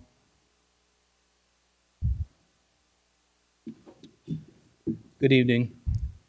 Last fall, the parents and staff at Jesse Baker received a letter from the district with some troubling news regarding enrollment at the school and the plan to transition away from elementary school age students. We were assured that this letter was sent in error and this was not the intent of the department. The school would return to accept students of all ages, and that the department would develop training, including a description of the different placement levels. I'm here before you this evening to continue to communicate the need for ongoing transparency with the district and the special education department. In the past week alone, we've heard 2 conflicting stories from concerned parents in their communication with the department. One parent was told the school was a level 3 placement and therefore not appropriate for their level 4 student. Conversely, another parent was told the school was going to be restructured for a level 4 placement and therefore not appropriate for their level 3 student. Anecdotes like these continue to demonstrate there is a lack of training on behalf of the department, continued failed communication about the school's placement level, or intentional misleading of parents and options available to their students with disability at Elk Grove Unified. It's only through special needs community that any knowledge of Baker or progress in enrollment seems to be made. I'm therefore requesting again that this issue be put on the agenda so that parents can understand the district's plan for continuing to provide and communicate Jesse Baker as an option for elementary students with special needs in Elk Grove. Be accountable for what you've committed to. Provide training and clear definition of Elk Grove Unified special education program levels. Communicate district-wide about offerings at Jesse Baker, and remain consistent with providing Jesse Baker as an offering to parents and the IEP team. There are many small steps that can be taken as an act of goodwill to show this is a continued priority, and not just when the news cameras are turned on or parent groups are active. In closing, I hope the comments you hear tonight express how concerned this community continues to be on this matter and not simply falling on deaf ears. Students with disabilities have some of the most uncertain futures, and as parents, it's a constant reminder that the world was not built for our kids. Thank you. All right. Next, Karen Holt, followed by Brianna Jordan. Hi, I'm here to reacquaint the board to our extraordinary community, the Jessie Baker School. Last fall, we formed to protect our school from being dismantled. Our mission is to save our school and demand transparency for any changes the district is planning.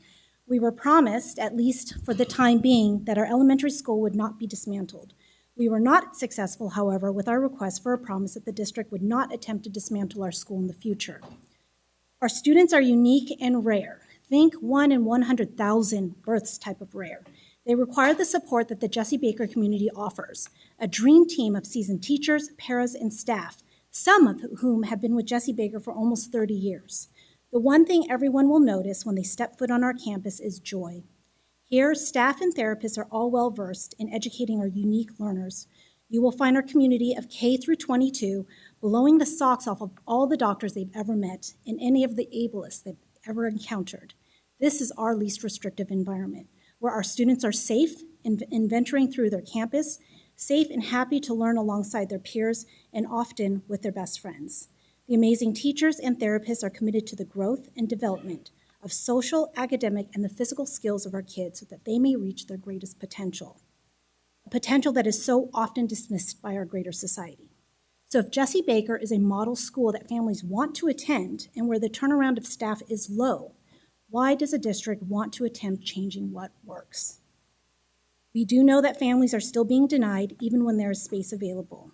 We have information that the district is planning to change Baker into a level 4 school. Level 4 programs, as I understand, are for students who need a lot of support for behavioral issues and eloping. This is not the ideal candidate for Jessie Baker, as our students are inherently motivated through social relationships. They are often medically fragile, defenseless, and naively trusting of everyone. Please support Miss, Jessie your Baker. time's up. Next, Miss Jordan, followed by Gino Rogers.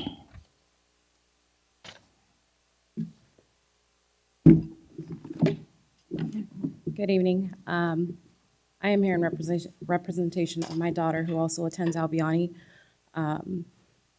The incident that happened yesterday that we were notified about, which was so vaguely put in a letter to us, is not the only incident that has been occurring, and my daughter has continuously dealt with it with your guys' staff at that school for over 1.5 years now. And I have made multiple complaints to you guys directly, and I've received no response. So I am just at a loss now as to how I can be heard and how things can be rectified.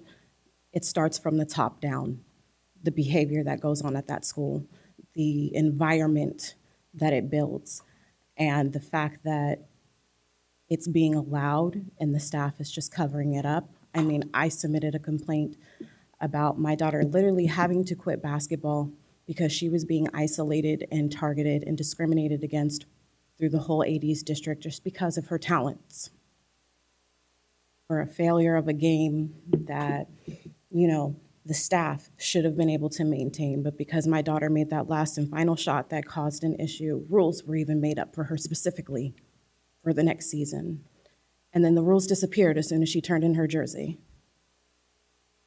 She's dealt with a lot of mental stress. I've had to sit here and go back and forth with this staff at this school that don't seem to care. They don't care about Black youth. All they want to know is have a piece of paper, sign it, so that we can turn around and use your words against you without talking to the parent, without having a conversation. My daughter also has mental health issues as far as she has a learning disability with ADHD. That's never been addressed at all. It's just crazy how we can make the complaints to you guys and you're not responding back to us. I'm getting a call back from the principal instead of who I cannot deal with anymore. Miss, your time's up. Thank you.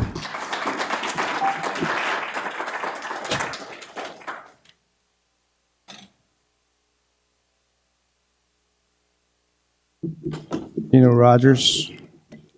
My name is Gino Rogers, and I'm the college career and guidance technician at Franklin High School. I'm the JV head coach for the football team at Franklin High School, and I am the co-advisor for the Black Student Union at Franklin High School.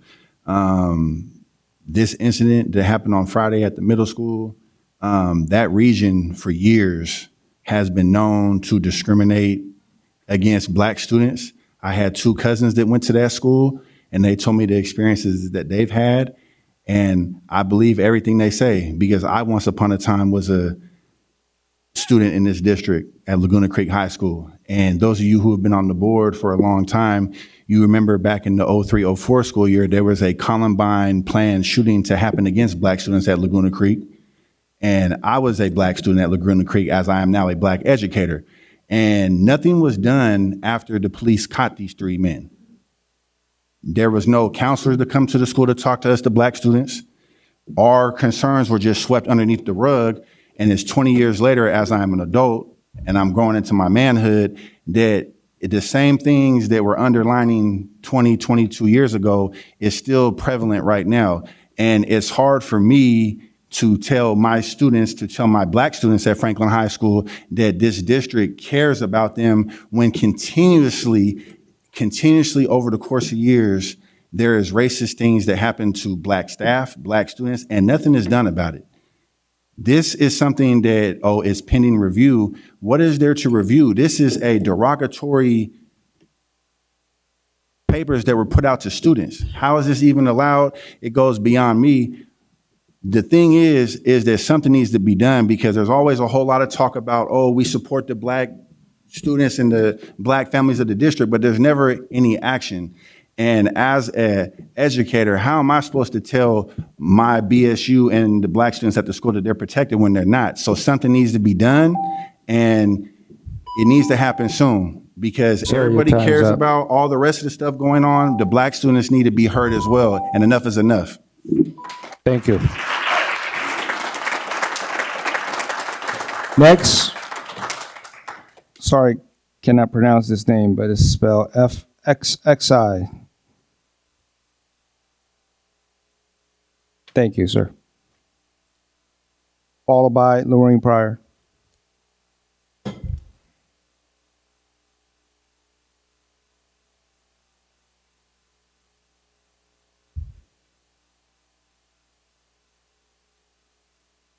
How you doing, sir? That was Fox. Yes, sir. See your clock. I work for Black Youth Leadership Project. My email is fxxi.irvin@bylp.org, and we have a group there for boys, BBSN, Black Boys Support Network, and I've been pulling up to these schools just like everybody else, and we've been witnessing the racisms and the things that be going on. However, in being part of the solution, I would just like to let this district know that you can send the boys to us, you can send the Black boys to us, we mentor these kids, we talk to them, we talk them through these issues, and we would just like to remain in partnership with San Juan District, whatever schools, whatever parents. If your boys are going through any issues, your girls going through any issues about anything, you can contact us at BYLP on the website, and I hope you guys do embrace some level of some type of change about what's going on here. It's hard to continue to come up here and complain about something and give a valid solution to something and see it not being invested into. However, we do offer some level of solution, and if you guys can't offer a level of solution, invest in our solution. Contact me. I'm in BBSN and on Black Youth Leadership Project. Thank you, sir. How do you pronounce your first name? Foxy, but I pronounce it Foxy? Fox because it's Fox. Just Fox. Okay, thank you. All right, thank you, sir. Next, Lorraine Pryor, followed by Amanda Scott. So good evening. I'm no stranger to this district. I am a product of this district, proud graduate of Valley High School in 1997. I have been coming before you talking about the way Black students have been treated in this district for a number of years. We have presented solutions to you, but it seems like every time we present a solution, the goalpost keeps getting moved. We want a conversation at the table, because either it's benign neglect at this point, or you don't see the seriousness of the issues beforehand. We run a podcast. It's called Black versus the Board of Education. We did cover the nigger bucks that were given out by your teacher to students. We did talk about that with other students, and the parents were furious. Now, I'm not sure what lesson is comprised of a piece of paper that says redeemable for liquor, big booty hoes, and KFC. I'm not sure where, in fact, that was headed. I don't know the educational value in that, but I can tell you that in 1997, we didn't deal with so many macroaggressions. We actually dealt with microaggressions, but we had a great time in school. What the hell is happening in this district now? Why do we allow our children to be subjected with such blatant hatred and nobody feels the urgency to do anything about it? The equity report that you all had presented in 1990, I don't even know what damn year it was. There was something on your agenda that talked about an equity report, and we were supposed to be coming up with solutions specifically for Black students, and that's mysteriously disappeared. Instead of people doing what they're supposed to do, I have people calling around to other districts asking if I am who I say I am. I assure you I am. So when we get serious and ready to do something, give me a call. Thank you. Next, Amanda Scott, followed by Shanti Green. Good evening. As many of you know, I am an advocate for students with disabilities. And I was also made aware of the materials that were distributed at Albion Middle School this last week. And it shook me to my core. And I can't imagine how that made members of that community feel. And I just want everyone to know that there are so many people that stand with you and will not tolerate this hate in our community at all. I'm seeing a common theme is that some of our most vulnerable students have been left completely ignored. And I don't think that that is something that any person on this board wants. I've spoken to some of you individually, I know some of you individually, and that you care deeply about this work. And I think that Elk Grove Unified School District has made a lot of really strong statements about diversity, inclusion, equity, acceptance. But this is, like someone else said, it's an opportunity. And with this issue and many others, the folks that spoke up about Jesse Baker, we're in crisis. Disabled students are in crisis. Our Black youth are in crisis. We really, really need as much attention on these issues as possible. And please be willing to communicate and work with these communities. These are the voices of the communities that are seeing what's happening on a day-to-day basis. It's harder, I understand you guys aren't there day to day, you're not on the school campuses, you're not seeing the culture, but we see it, the parents see it, the children see it. You need to come and work with us.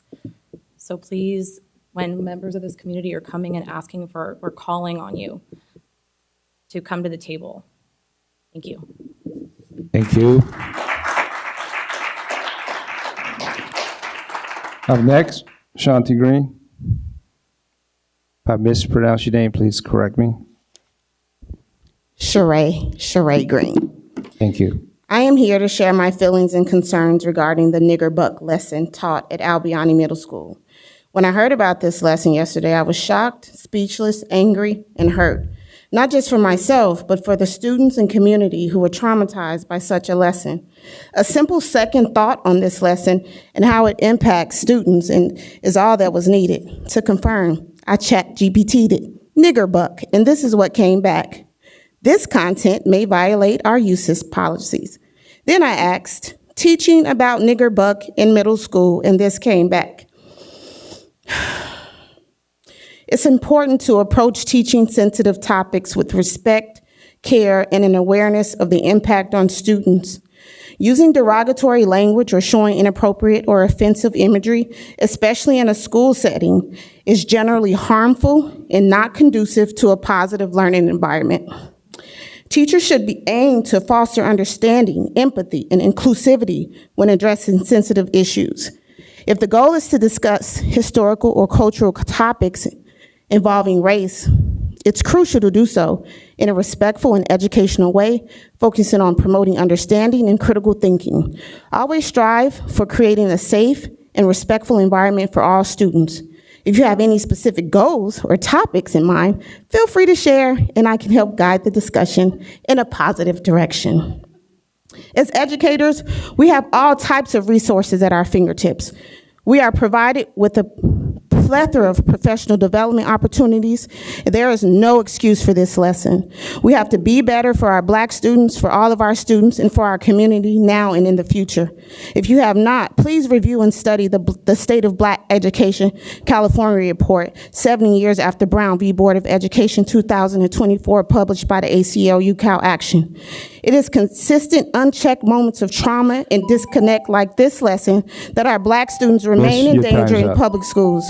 We must all do better, okay? Silence is compliance. Ma'am, we are still waiting thank you. Unified. Thank you. Next, Sari.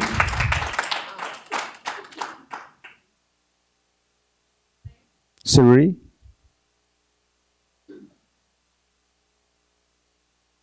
Followed by Nicole.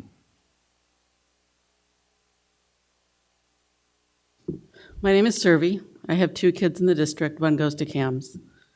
I'm here to discuss the racist lesson that took place at Albiani Middle School. First, the community letter the school sent was vague and disappointing. It left us with more questions than answers. I learned about the actual racist event from a friend and was, of course, appalled. I could not imagine any context in which this lesson could be appropriate. I think the school probably agrees that was a racist lesson and hence the vague apology letter. But I keep attending board meetings where parents report these regrettable racist events that have happened. When I mentioned the community letter left us with more questions than answers, here are some of those questions. What is proactively being done to prevent these racist incidents? Is there teacher training for areas involving civil rights? Is curriculum vetted before a teacher proceeds? If so, what happened here? If not, why not? Also, if the offending teacher is on paid leave pending a hearing, has that hearing been expedited so that we are not wasting taxpayer dollars in further employing this teacher?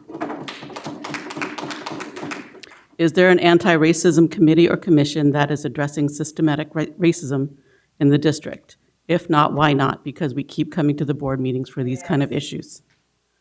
I would like for the board to opt to address these questions rather than employ the usual policy not to respond. Last, I would like to say that if I had a friend who was in a relationship where someone kept hurting them and then apologized and then kept hurting them and apologized, that would be identified in as abusive relationship. And I think the school board should be ashamed. Thank you. Next, Nicole Fort Knox, followed by Amanda Sheldon Park. Hello, good evening, everyone. My name is Nicole Broadnax. I am the proud mommy of 2 girls within the Pleasant Grove region. I have a senior at Pleasant Grove and an 8th grader at Albiani. I'm here to speak about the Albiani incident that occurred. And I had this long notes of what 10 talking points I was going to say. I think it's one of those things where we get the call to assist at schools. I've been a part of I was a PTA president at Adriani. I've been a part at Albiani when it's even time to bring the backpacks, when it's time for the school dances. I've been that mommy to bring the backpacks. I'm a part of fundraising when it's time for Pleasant Grove to fundraise for sober grad nights. So I've answered that call when our district asks for help and parent participation. And what I want back for not only for my girls because they're on the way out, but for the rest of our African American community is that we want the same level of grace and compassion that is given to other community groups here in Elk Grove Unified School District, specifically in the Pleasant Grove region. Our Black families, we want the same. We just want the same grace. At the end of the day, everything I agree 100% what everybody else has been saying, to add that additional bullet of it comes down to all we want is that same grace and fortitude and that same level of love that has given to other community groups. We just want that as well. We get the call to come and help and support our schools, and we do that. And all we're asking within those letters, when we get the letters that say we will do more, I just want the actual action besides the words of do more. I just want to actually, for us to do more. And to be there for our family. I'm a part of the Parent Advisory Committee. Mr. Hoffman, we've talked about the Steelers, go Steelers. We've had those conversations. So just wanting to be able to do that and support that. Thank you. Thank you. Next, Amanda Sheldon Park, followed by Charlotte. Hi there, my name is Pastor Amanda Sheldon Park. I'm the pastor of Field of Hope United Church of Christ here in Elk Grove. I came initially to speak about the Transgender Day of Visibility, and in our church we believe every person is made in the image of God. And we believe that when children and all people are denied the dignity that they are made in the image of God, that violates our deepest held religious beliefs.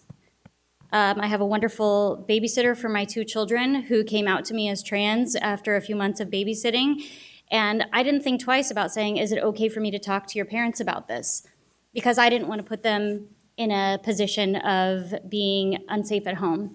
And when I worked as a hospital chaplain, Ms. Moore, we talked a lot about children that are born with multiple sex organs that have different hormones, and those children are provided hormonal therapy.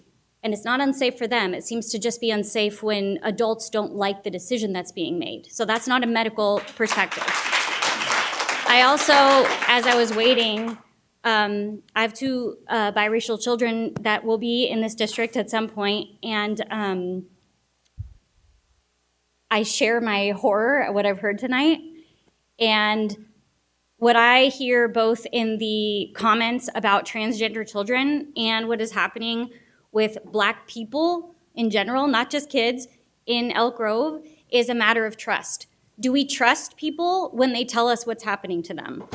Do we trust that people know there's a serious problem, or do we think we're the experts? And I just want to say that myself and my congregation trusts Black people's assessment of how they're being treated in this city. Thank you. Next, Charlotte, followed by Red Fennell.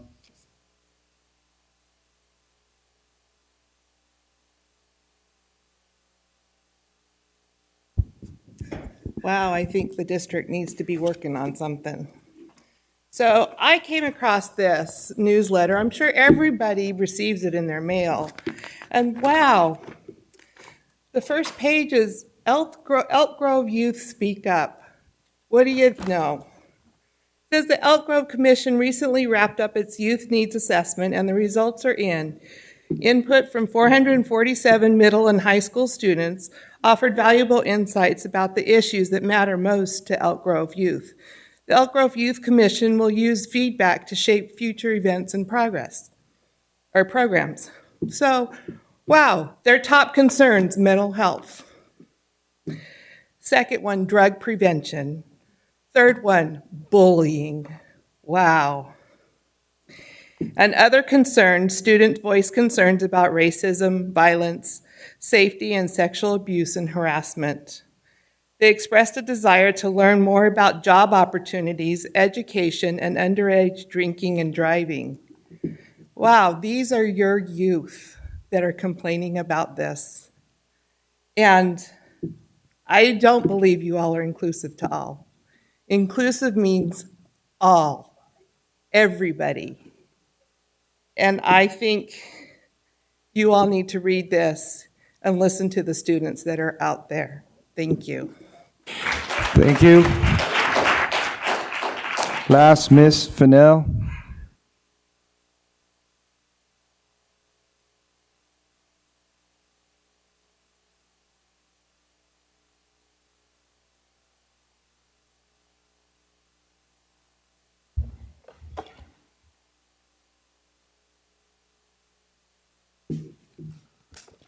Sorry, I'm a little slow. I had cancer surgery 10 days ago, so I'm moving a little slow.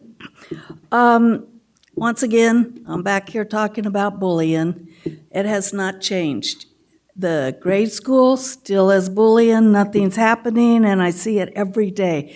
I have been going to school every day for the past 3 months helping a teacher, and nothing has changed. The grade school, I have 4 grandchildren that attended the middle school, Harriet Eddy. That is just, it's the pits. Because 3 of my grandchildren had serious bullying problems and got beat up and stuff. And nothing's changed. The oldest, it's been 10 years since the oldest, and nothing changes. It's just getting worse and worse. And my one grandson got hurt, went to the nurse's office. I want to know what's the nurse supposed to be doing? He had no Band-Aids, nothing. They called us to come and get him. We had to take him home, put Band-Aids. It says, is she in there name only? What does she do? So find a nurse that really is a nurse. And the other thing I'd talk about is about kids. They're individuals. Teachers need more help. Get some more money. People up here, cut their wages and send it to the teachers so they can get help, because kids are getting left behind. And it makes me so angry, because I go there every day and I help those kids that can't read, can't spell, can't do a lot of things. I spend my time working there, and I go every day to help this 3rd grade teacher, because I do not want those children left behind. They're going to drop out of school. And it is not the teacher's fault, but kids are individuals, not clump them together, because that is not fair or right. Thank you. Board President, that ends our blue card on this item. Thank you very much. And to all the members of the public who spoke today, thank you for the feedback. We appreciate it. As always, we take these matters very, very seriously. And appropriate district staff will follow up with concerns presented during public comment. All right. Board members, stick with me for a few more items before we take a quick break. Let's see if we can get through the consent agenda.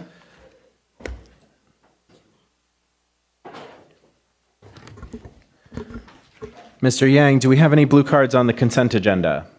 Board President, there's no blue card on this item.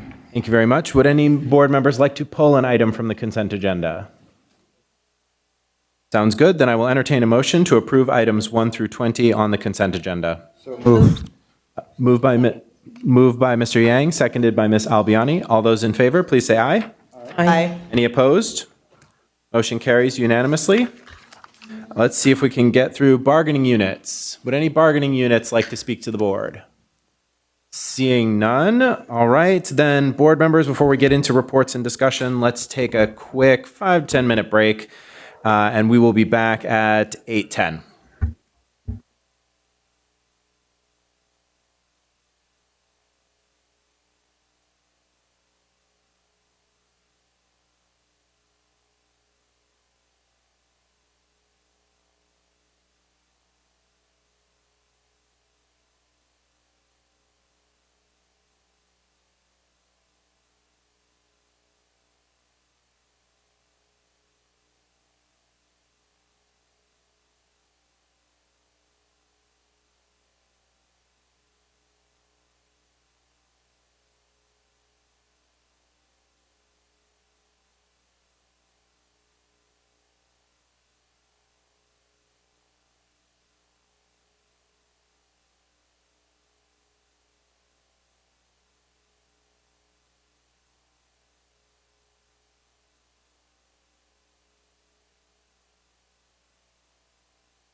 All right, board members, let's all come back to the dais and get ready to start again.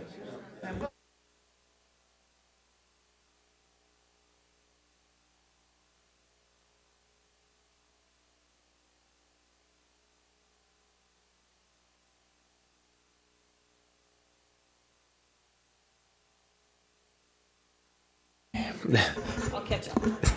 So, all right. Let's bring this back to order. Our first report is Food and Nutrition Services Annual Report. Ms. Drake, welcome back.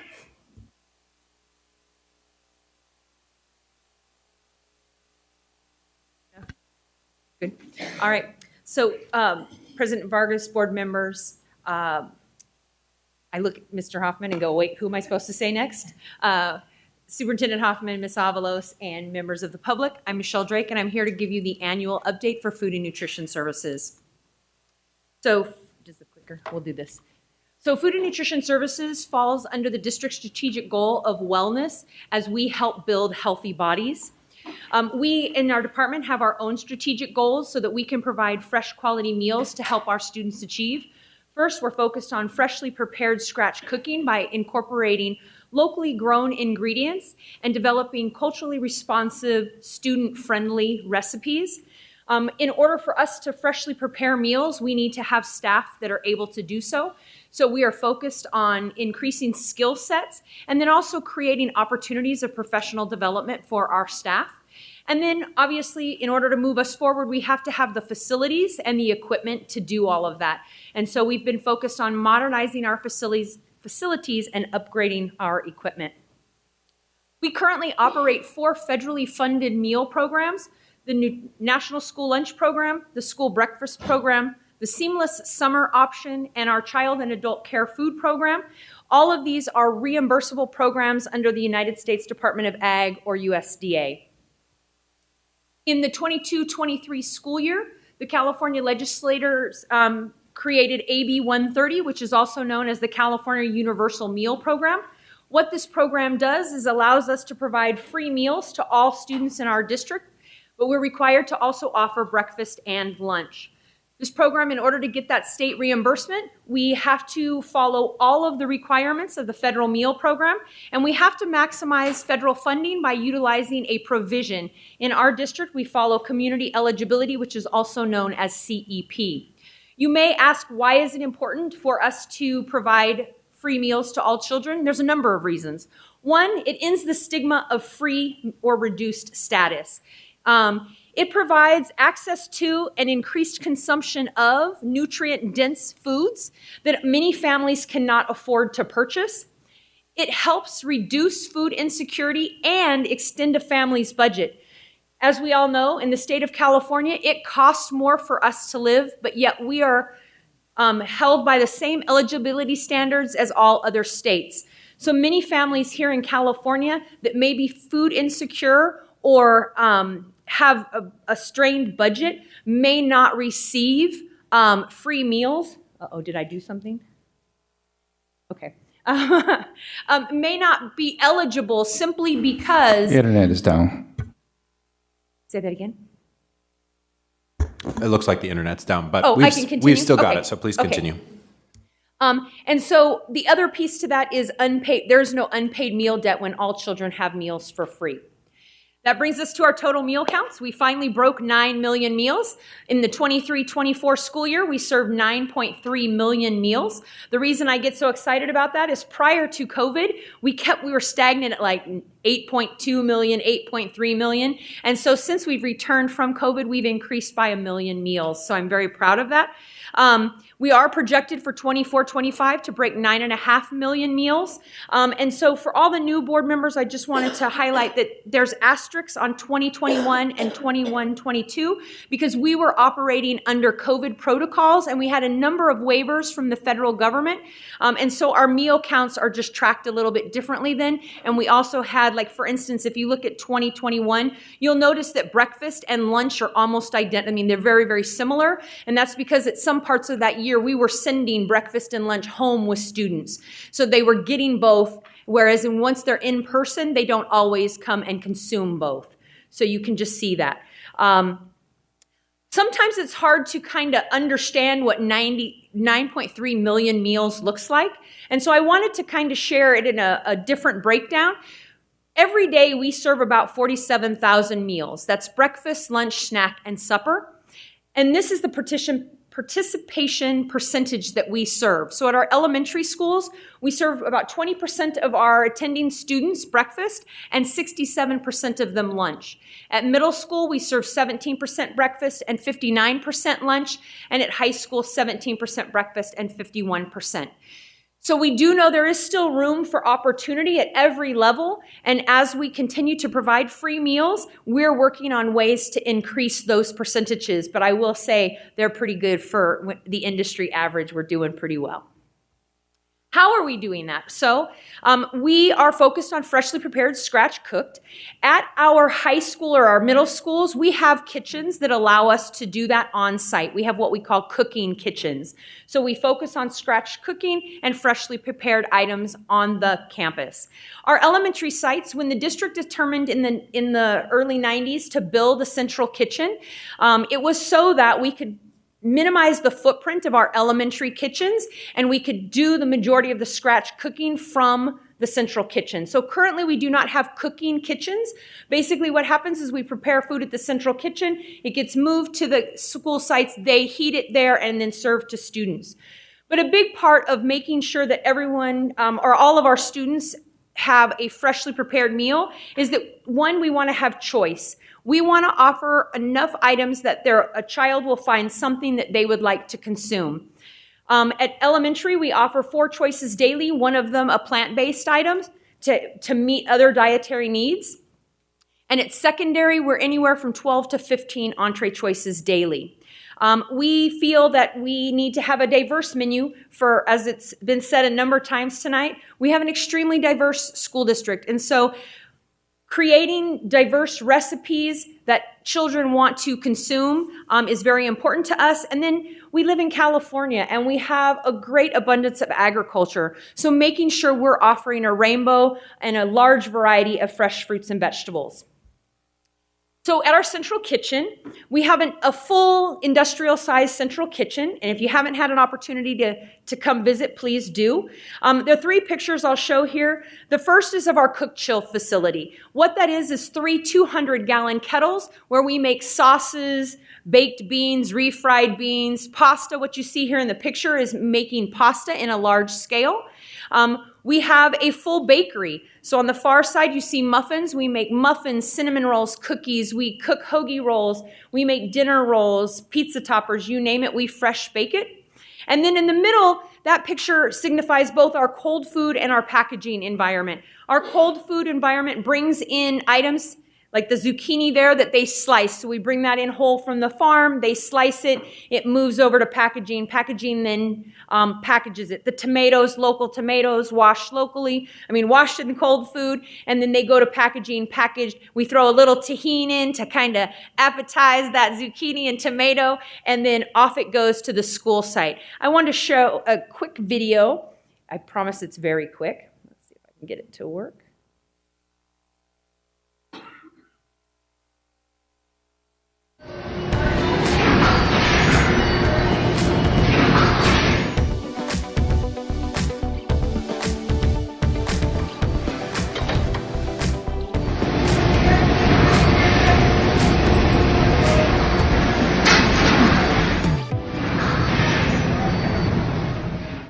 So as I said, it was very quick. It's really just to give you the scale of what we do at the central kitchen.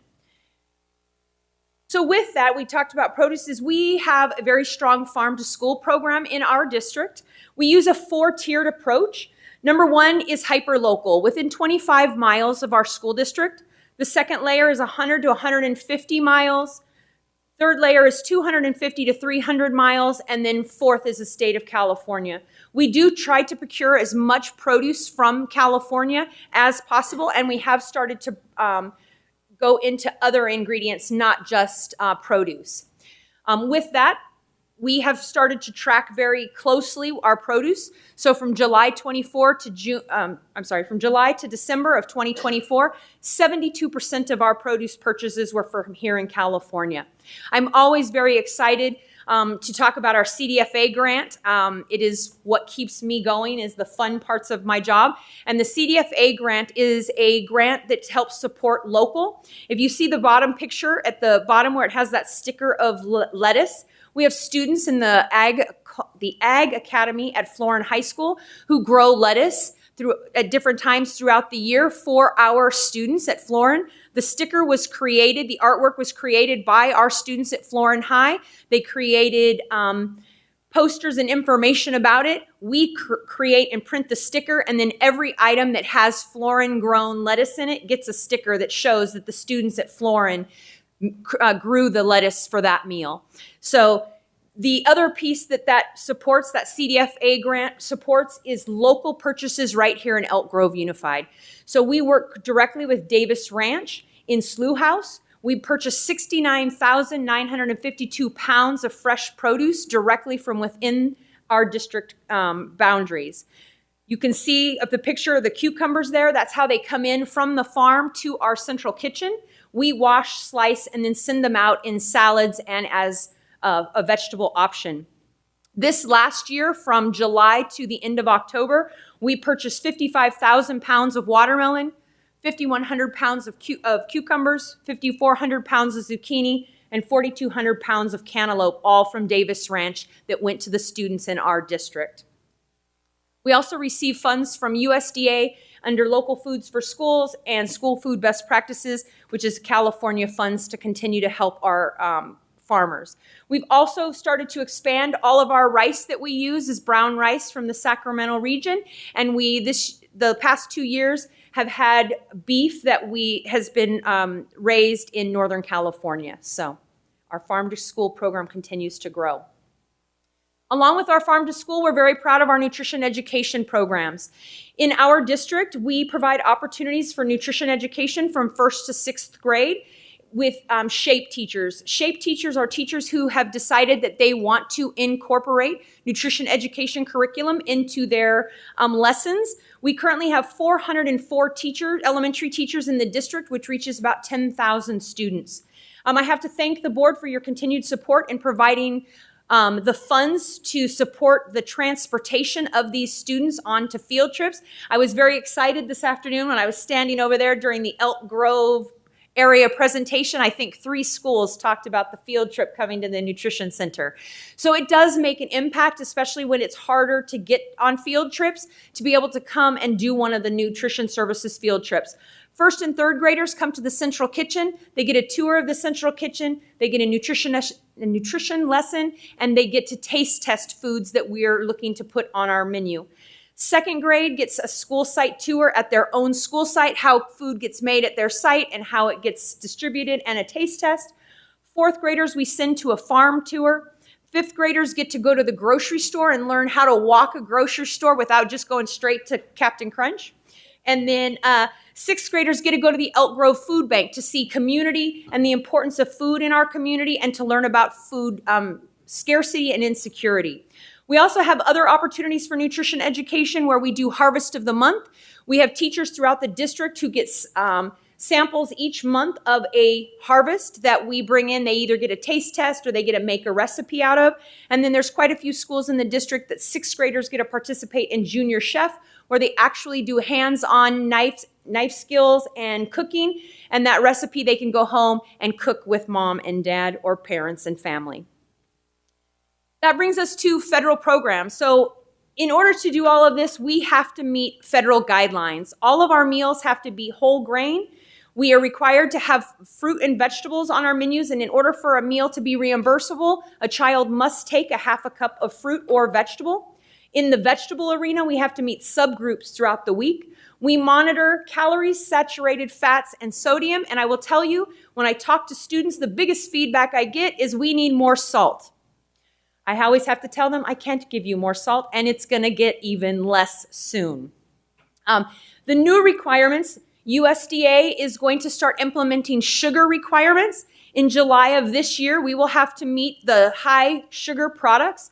We're already almost there. Our flavored milk already meets the sugar requirement. Our yogurt already meets the sugar requirement. Cereal is the one, and we don't currently use any really high sugar cereals, but the level that they want to get us to, we're still working on cereal. By 2027, we will have to have a weekly limit for added sugar in our menu, and that is added sugar, not natural sugar. And then the other one is, like I just said about sodium, USDA is going to reduce sodium again, which is very difficult sometimes because in retail, where our children consume a lot of their food, they're used to a specific flavor profile or flavor. So we are working hard behind the scenes to come up with seasonings and other alternatives, not artificial alternatives, but using fresh herbs and or different seasoning profiles that can maybe give a pop of flavor without the sodium to kind of mask that it doesn't have salt, okay? My biggest thing is that it's not nutrition unless it's eaten. I can have the most beautiful food, and if they don't eat it and they throw it away, then it's not really doing anyone any good. And so how do we get children to consume our food when we have some things that they're not accustomed to eating, like whole grains, low sodium, fruits and vegetables they're not experienced with? And that is through student engagement. Taste tests, opening them up to new ideas. I talked about nutrition education at elementary. We also do nutrition education at secondary, just not in the same level. Here are some pictures at Florin High. We did a collective action day. We bring a number of partners in to communicate about healthy eating, sustainability, environmental friendliness, all of those things. The other thing is bringing things to students that they want. You see two pictures here. We just opened our first barbecue at Florin High School, and we're looking at this to see if this is something we can expand to other schools. And then when Elk Grove High was going through the full modernization, we needed new points of service. So getting an EV unit that we can move around campus and take the meals to where the kids are. The other part is just having fresh quality products in front of them. So whether it's garden bars, salsa bars, salad bars, it's having those fresh ingredients, and then our focus on plant-based so that we can reach many students in their dietary needs. And how do we get it done? Well, I always come here and talk about my staff. I obviously cannot feed 47,000 people a day on my own.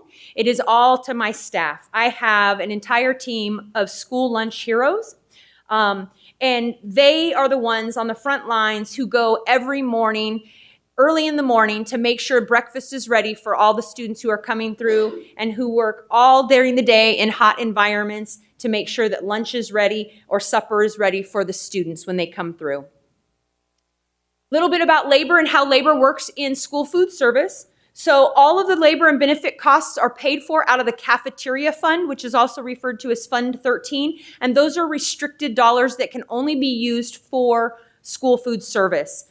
The cafeteria fund has the same costs for health and benefits and PERS rate increases as the general fund.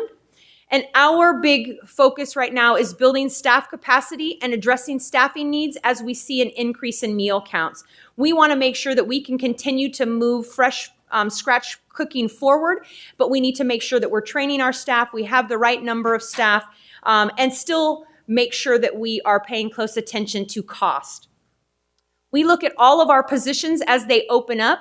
Anytime we have an open position, we determine if it's still necessary, if we need to move it around, how we're going to fill it, how we make it stronger, and then my employee flexibility. As I've always said, I have a great, great team, and they'll do whatever we need to do to make sure that kids are fed.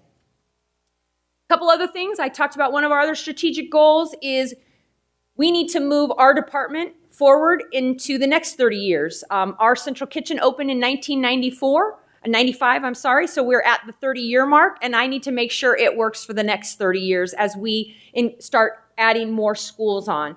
And so I thank the board for the funds that you provided to help us with our modernization. We are almost done with the modernization. We have one last component, but currently we've added 2 new additional full-scale bakery ovens That gives us a total of 4. We've upgraded all the large systems in our facility. We've created an old space and turned it into a new training and test kitchen. And then we were able to fund new bakery equipment. At our school sites, we are not forgetting them. We've replaced 8 walk-in refrigerators. We're adding new ovens, reach-ins, melt coolers. We've been able to do the barbecue and the EV point of service. And then the little things as well, like the small wares, the Robocos, those skill tools that our staff need to do scratch cooking. I can't do it all with just my staff either. We also have partnerships. 4 big partners that we're currently working with. Number 1 is Brigade. They are a chef program that is going to come in and do a culinary assessment so that we can continue to move forward. And then they're going to place a chef in our facility for the next 2 years to help us with recipe development and taste testing with students and training our staff. Chef and Foundation, they provide professional development and skill training to my staff. And then I also mentor new people who want to get into school food service. So junior college students, community members that have an interest in school food service, they'll come and work with us for an 11 to 12 week time period and learn about school food service. The Dairy Council has been a partner for longer than I've been with the district. They are a great nutrition education resource, professional development, and very involved in our district's wellness policy. And our newest one is Eat Real. We will be going through a K-12 certification program to determine all the great things that we currently do and maybe some potential opportunities for improvement above and beyond what we do for USDA already. I talked just briefly about wellness. Under the National School Lunch Program, we are required to have a wellness policy. This district has always taken that very seriously and not just laid it on the shoulders of food services. We've always made it a collective. So in this district, you may recognize the wellness tree from our district website. The district recognizes that healthy bodies and healthy minds increase academic performance, improved attendance, and positive behaviors, and food services supports that as well in the things that we do. Our wellness policy is Board Policy 5030, and that wellness policy just has to be guidance on staff and student and staff wellness. In our district, we incorporate everything, the whole gamut, all 8 areas, and it is to help foster both at the site and from a district level. Every 3 years, we are required as a district to do an assessment of that wellness policy. And we're currently in the process of a triennial assessment. What that does is we need to look at how we're messaging and managing our wellness policy through our collaborative, and we need to compare it to a model wellness policy. So at this point, we've assessed it. We've taken it to our Wellness Collaborative, which I forgot to tell you what that is. Our Wellness Collaborative is internal district staff as well as outside external partners, teachers, students, board members. Anyone who wants to participate is welcome to participate. Anything that we're doing as a district from a health and wellness perspective, we take to the collaborative. We get feedback from them. So the triennial assessment is in that process right now. We've had outside members analyze our policy against the model. And then we took it back to the Wellness Collaborative on the areas where there's potential opportunity and got feedback about what the community thinks on that. And now we're tying that back together. So we'll move that forward to the board at some point. So what we're doing moving forward, we're continuing to develop new recipes. Refresh, we have a lot more refreshing to do as schools are aging. It doesn't seem like schools in the 90s are that old, but really and truly it is that time, as we all know. Continuing to build the skills of our staff and figuring out what additional skills we need. Program assessments, and then continuing to implement creative ways to get our children and our parents to understand the great work that the food service staff do on a daily basis. And with that, I'll open it up to comments or questions. Thank you very much. Mr. Yang, do we have any blue cards on this item? Board President, there's no blue card on this item. Thank you very much. Then I will open it to board member questions, and we'll start down here with Ms. Davis. Questions? Ms. Albiani? Thank you for the report. I have no questions. Mr. Yang. Yeah, thank you for the presentation. I do have a couple questions. I'll start with a comment. I really like the fact that we are implementing diverse food into our menu. I do want to dive in a little bit on that regard. So can you kind of give me or us a little bit of that diverse menu? Sure. So as we've gone into plant-based, we do tofu. So we do tofu. We include edamame. We're doing chana masala, as I heard today from a student. It's one of their favorites. They eat it as often as it's on the menu. We make our own hummus from scratch. We try to change up the menu on a quarterly basis. We taste test all of them with students, trying to get their feedback. Obviously, we have a large Asian demographic, and that is a popular food demographic as well. So we do rice bowls. We're with tofu, with edamame. We offer one of our most popular is the burrito bowl. So kids come down almost like a Chipotle style, and then they get to go down a salsa bar and add their own toppings to it. So there's a variety of different things that we're doing. A couple new ones that we're doing. When I say diverse, that could be any. We're doing egg bites that we just taste tested. We're doing a plant-based Thai product that we're working through right now.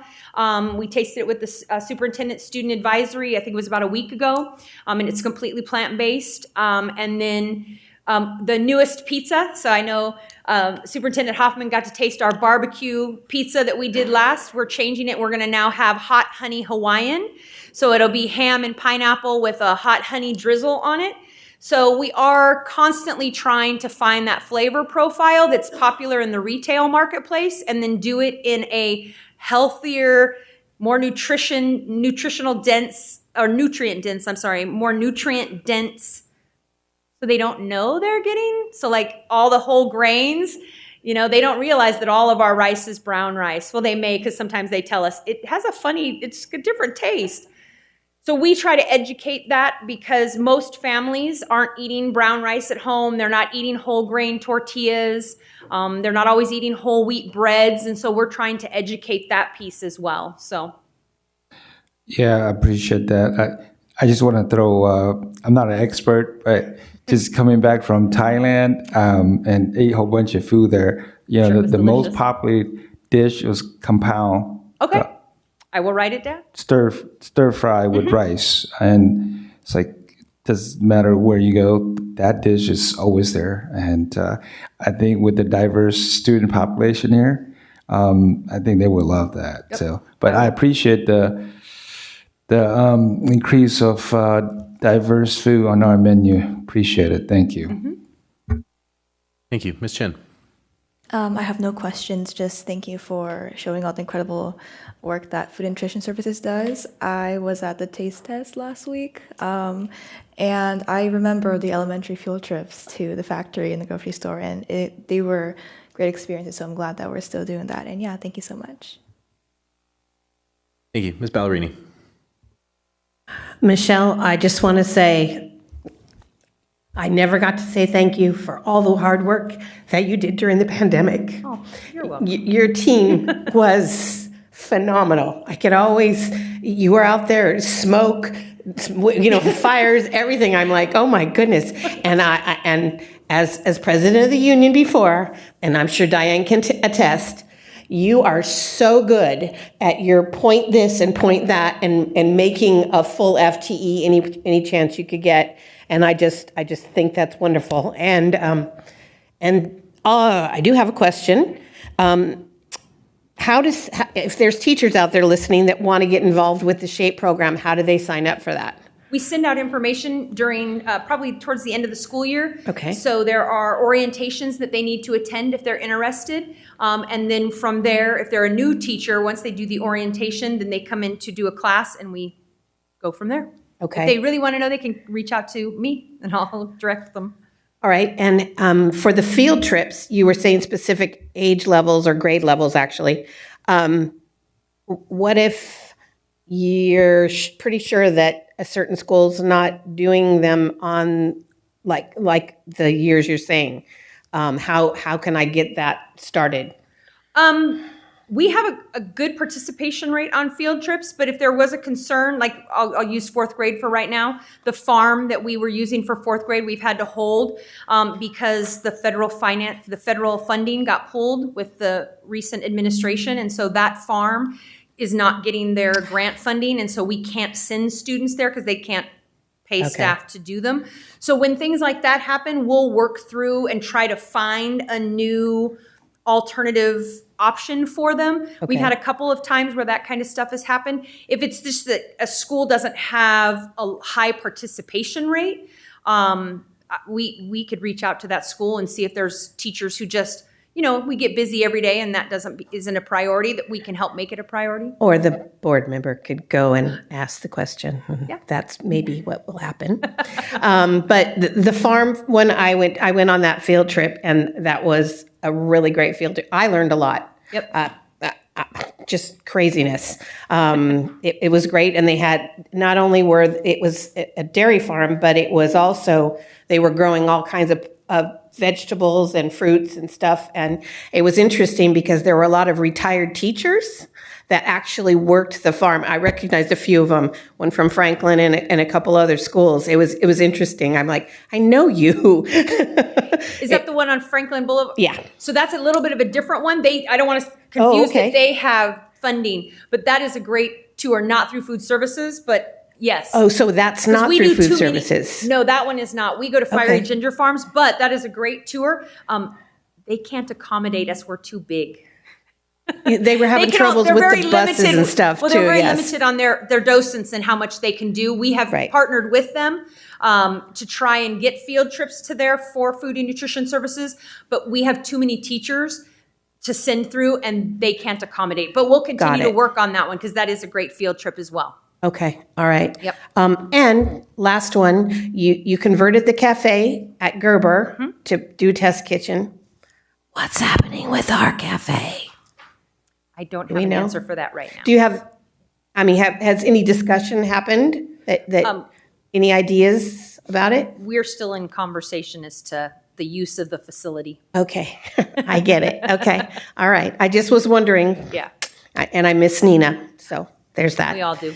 All right. That's all I have. Thank you for all your hard work, and all you FNS workers out there. It's amazing. Oh, wait, one more thing. When I was out walking in the campaign in the Miwok area, I don't know if you remember Donna Neely. Uh-huh. There's a street named after her out there. Oh, very cool. It was very, very cool. I knew her. Very cool. Just so you know. I didn't know that. There you go. Very nice. Thank you. Thank you. Ms. Moore. I just wanted to thank you for the presentation so that I learned a lot, and I really appreciate all the work you do. And, I love to learn that we're providing local produce to our students and all those good things. And I would definitely be interested in taking a tour of your central kitchen, so I'll be in touch. Thank you so much. Thank you. Ms. Baldwin. Sentiment shared here. Amazing. I love this presentation. It's I have so much to share with my children when I get home. But I do love that all knowing this information, because I have very picky eaters at home, and oftentimes I find that when they're at school, they're more adventurous and willing to try foods because they see their peers and it's a community activity. And so I just love the work that your area is doing. I do have a couple questions. I love your connection here to wellness. And I'm curious, because I know at my daughter's school, she has mentioned that it's very difficult to get in to get food. And so oftentimes the students will just not attempt to go through the lunch lines because it's just not enough time during the lunch period, and then it takes forever to get she says that they're literally standing in line basically until the lunch period ends, and then they're trying to scarf their food down. So not that I think that you can address that issue, but I'm curious in terms of wellness, like how are we looking at that? Because I think it's really important. Like I agree with you. It's not nutrition unless the kids are eating it and if they're able to eat it. So I have not done one recently, but we've done line studies Mhm. where we'll monitor how long it takes a student to get through line. It's like Disneyland, when you go and you're like, oh, that line, it's going to take forever, but it really takes 8 to 10 minutes sometimes. And so oftentimes it's the perception of, oh, do I have to get in that line? And our children, my 2 children went through Laguna Creek. I understand completely that vision of the line, or I don't want to walk all the way across campus. So what we are trying to do is expand. So the next thing we're working on is carts. So Laguna is actually one of them that we're looking at. The Pleasant Grove, Laguna, we're looking at all the high schools on how we can move food out to a place that they're closer to, so if they don't want to get in line. Opening more points of service, so that's as we see meal counts continue to increase, having to put staff there so that we can serve and open more points of service. So I'll use CO because it's fresh in my head. Prior to the pandemic, we were serving 650 to 700 students at lunch, and now we're serving 1,000 to 1,100 every day. And so that requires more hands to be able to provide that product. And then as we do fresh product, it also requires hands to serve it. And so it's constantly looking at those things and saying, what opportunities do we have to do better? So carts is one we're looking at right now. So whether it's the EV cart, we're looking at vending machines potentially. We're looking at a school to possibly pilot vending machines when they only have one lunch. I would say, for my own 2 cents, is that we don't do one lunch as much as possible because when we have so many kids at one time, it is difficult to get them through as quickly as we would like. But looking at vending machines and what those options are, that would be a reimbursable meal. They would type in their ID number, the full meal would come out. They could get it when they're across campus instead of having to come all the way to the cafeteria, spread students out, those kinds of things. So we are looking at some of those things right now. Thank you. And then you don't have to answer this now, but I would be interested to hear and learn a little bit more about what food and nutrition is doing regarding the waste. I didn't see that in today's presentation, and not that it's supposed to be here, but it would just be good to kind of have an understanding about that. And I think it would be really educational, I think, for the community to know as well. So I'll give you what we're doing to some extent. So at elementary, along with the organic waste sorting that is going on, we have started recovering waste. So children have to take a full meal. They have to take 3 components. Of those 3, we offer 5. Of those 3, one of them has to be a half cup of fruit or vegetable. What I see mainly on our share carts, we have share carts in the MP room, that if a student doesn't want to eat something, they're welcome to put it on the share cart for someone else. What we find, and I hate to see this, is just piles of fresh fruits and vegetables. I know what it took to get that fruit here, whether it was growing that fresh peach, to get it all the way. We try to market to students to save that and eat it later, but if you're gonna put it on the share cart, and so now we're recovering that and tracking that and putting it back into our system. We are also piloting share cart equipment that looks nicer, that is more presentable, hoping just to continue to give it there is some amount of waste that just comes from being in food service when it comes to offering choice. And so with my teams, we do monitor waste. We work with our staff to understand that if you wanted to have some choices left towards the end of lunch, and if you had 10 of something, how did you make that adjustment the next day so that you're not throwing away 10 again? Or how are there items that we can hold back, or we batch cook, for instance, cook in between lunches when that's an opportunity. So we're always constantly looking at ways to reduce waste. I will say the biggest thing I see on share carts, though, is milk and fresh fruits and vegetables. And so, again, us also looking at how we market what a meal is and start incorporating more fruits and vegetables into the meal that we can account for it. So I'll give an example. We may do a beautiful salad, right? But we don't account for that lettuce towards the half cup.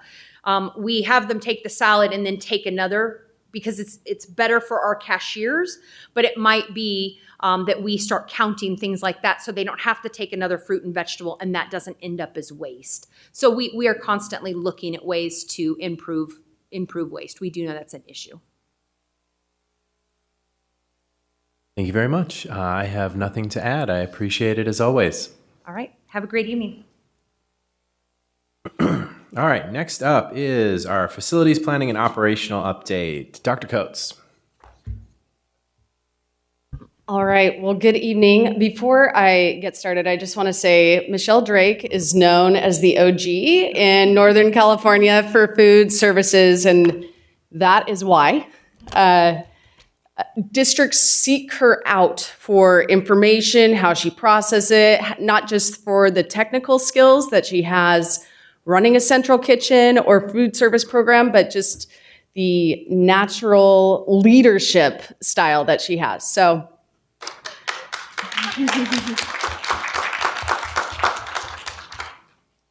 she's got what, 15, 20 more years?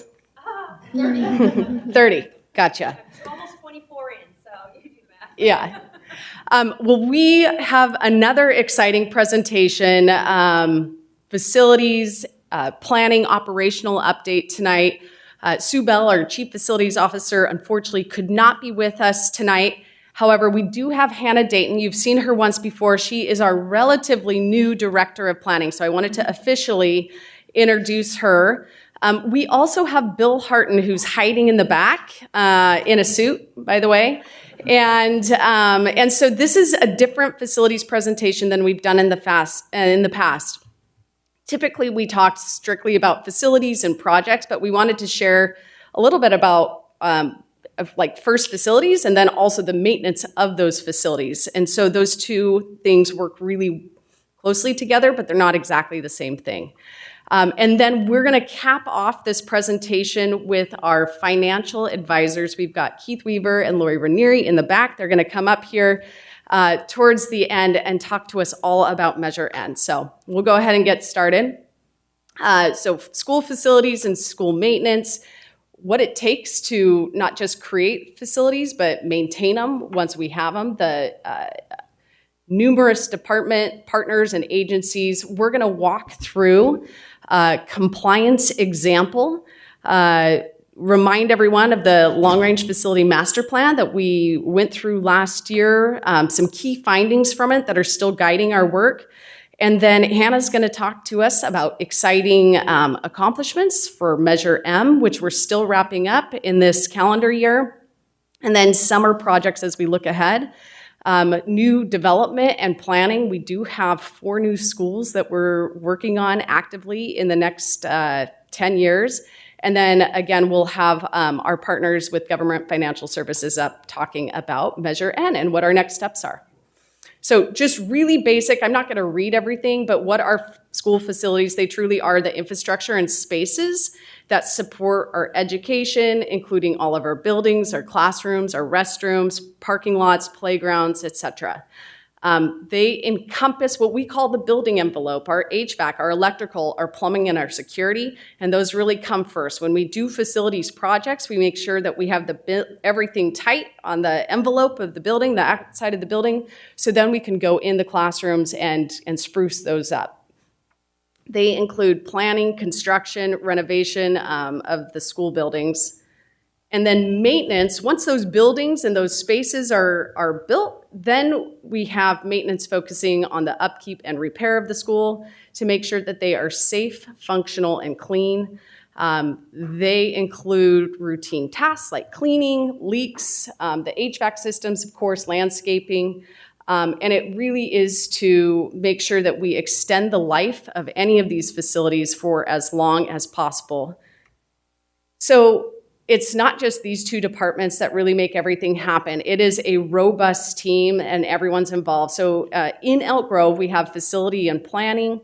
We have maintenance and operations. Technology services is involved in almost every single new construction, modernization, site modification project that we're doing. Purchasing and warehouse risk management, fiscal services. We can't do any of this if the funding isn't there. And then we do a lot with our college and career departments and special education because of the specialties that exist with the types of buildings and spaces that they need to serve a particular population. We also have external partners, and this is something that's unique to facilities departments in school districts.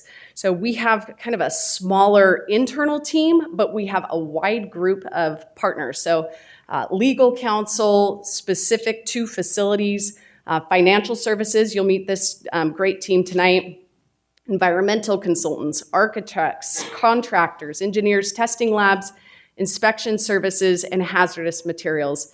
It wouldn't be prudent for us to have all of these people like directly on our staff, and so we contract out, we go through competitive process, and we do that about every 3 to 5 years, depending on what that is. So I won't list all of these. These are many of the agencies, not all, it's not comprehensive, of who provides oversight when we build facilities. So naturally, it's schools and hospitals that have more oversight and regulation than really any other type of construction. It's our most precious commodity, and so it makes sense that that is so. And so why is that? Safety and security of regulations. We've got strict fire codes, earthquake standards here, living in California, emergency evacuation plans. We have accessibility requirements or ADA compliance, particular environmental and health standards. And because of all of the multiple agencies I showed up on the previous slide, we have a longer approval and inspection process. So really, it's 18 months of planning for an elementary school often. It's longer than that for a middle school or a high school. And then there's the build. So just to get through all of those agencies and those process. And then we work with all of our departments, our tech services and our maintenance to ensure that we have long-term durability and maintenance planning. And so all of these go into consideration, kind of slow down the process of school facilities when it feels like it takes forever sometimes. You don't get to always know what's going on behind the scenes. Okay, so we are going to dive deep into an example of code. Just what often comes up, and understandably so, is the experience students have on campus with restrooms. We have short but compliant passing periods, and so there's not a whole lot of time, and we have many students and many staff on campuses. And so this has come up, but it's a great example for people to understand how the compliance aspect works, and it's different than once the building is made, then maintenance maintains it, and those are the easy parts. The hard part is actually like the implementation of it on a day-to-day basis, and we'll get into that at an upcoming board meeting, not as much tonight. But let's talk about toilet ratios for just a minute. Thank you for obliging me. The ratio count for toilets is outlined in California Plumbing Code. It's a complex code that really needs to be read by a plumber, contractors, people who really know this, and it's enforced by the California Department of Education, or CDE. And so what they're looking at and what CDE has attempted to do is simplify the very complicated plumbing code into a user-friendly web page with ratios. And so what that tells us is how many toilets, how many lavatories or sinks, and how many drinking fountains a school building must have to maintain a ratio of fixtures to people when building a school.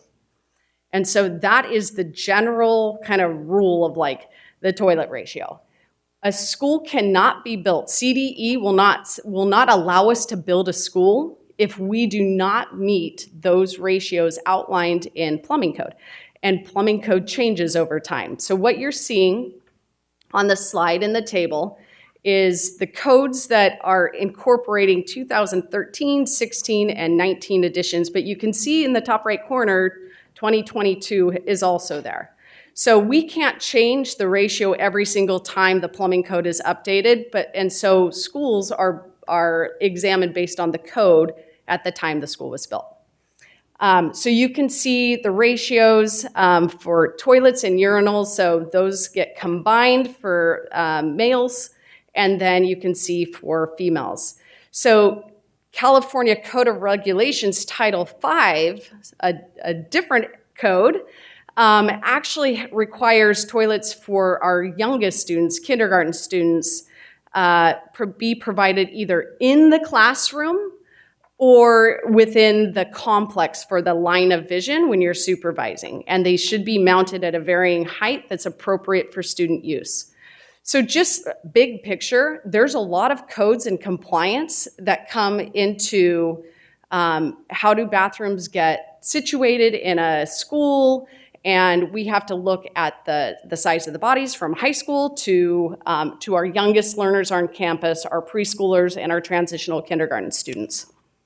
So what I will say is when we're looking at the design of where toilets or fixtures are going to go, that is first guided by our education specifications, which we're going to get into in just a minute. We take a look at student growth over time to make sure that we still have bathrooms as we add programs. So for example, we've had schools that have added a CTE program, and when that happened, we added bathrooms to go along with that, knowing that that population was going to increase. When we are in the planning of building a school, we are looking and having conversations with our architects, and we're looking at traffic flow. What's the passing that students are going to be walking by in class, and where are they going to be? So bathroom placement is intentional and thoughtful as we go through that. So there is a Superior Court case, famously known as the Williams case, and we'll come and report. We'll report on instructional materials, and we'll report on our school facility conditions. That's an annual basis, designed to provide all students equal access to instructional materials, quality teachers, and safe schools. So in the guise, I wanted to bring the Williams case up because when we're talking about safe schools through this lens, we're talking about the adequacy of school facilities, including any needed maintenance to ensure good repair. So once we get the facility built and we have students on it, it's when Bill and his team come in, and they are the ones that are helping us and responsible for the repair of school facilities and making sure that we are compliant with the Williams Act. And while only certain select schools are technically Williams, we really consider all of our schools Williams because all of them should have the basic space. But you can see the areas reviewed annually. Restrooms becomes one of that. And this is a tool on the right. It's developed by the state of California, and this is governed by the Sacramento County Office of Education. So we have between all of the state agencies, we have education code, we have various building and plumbing codes, we have the county office, and we have places like Department of General Services and Division of State Architect that are really telling us and dictating how we do and how we build when we're talking about facilities.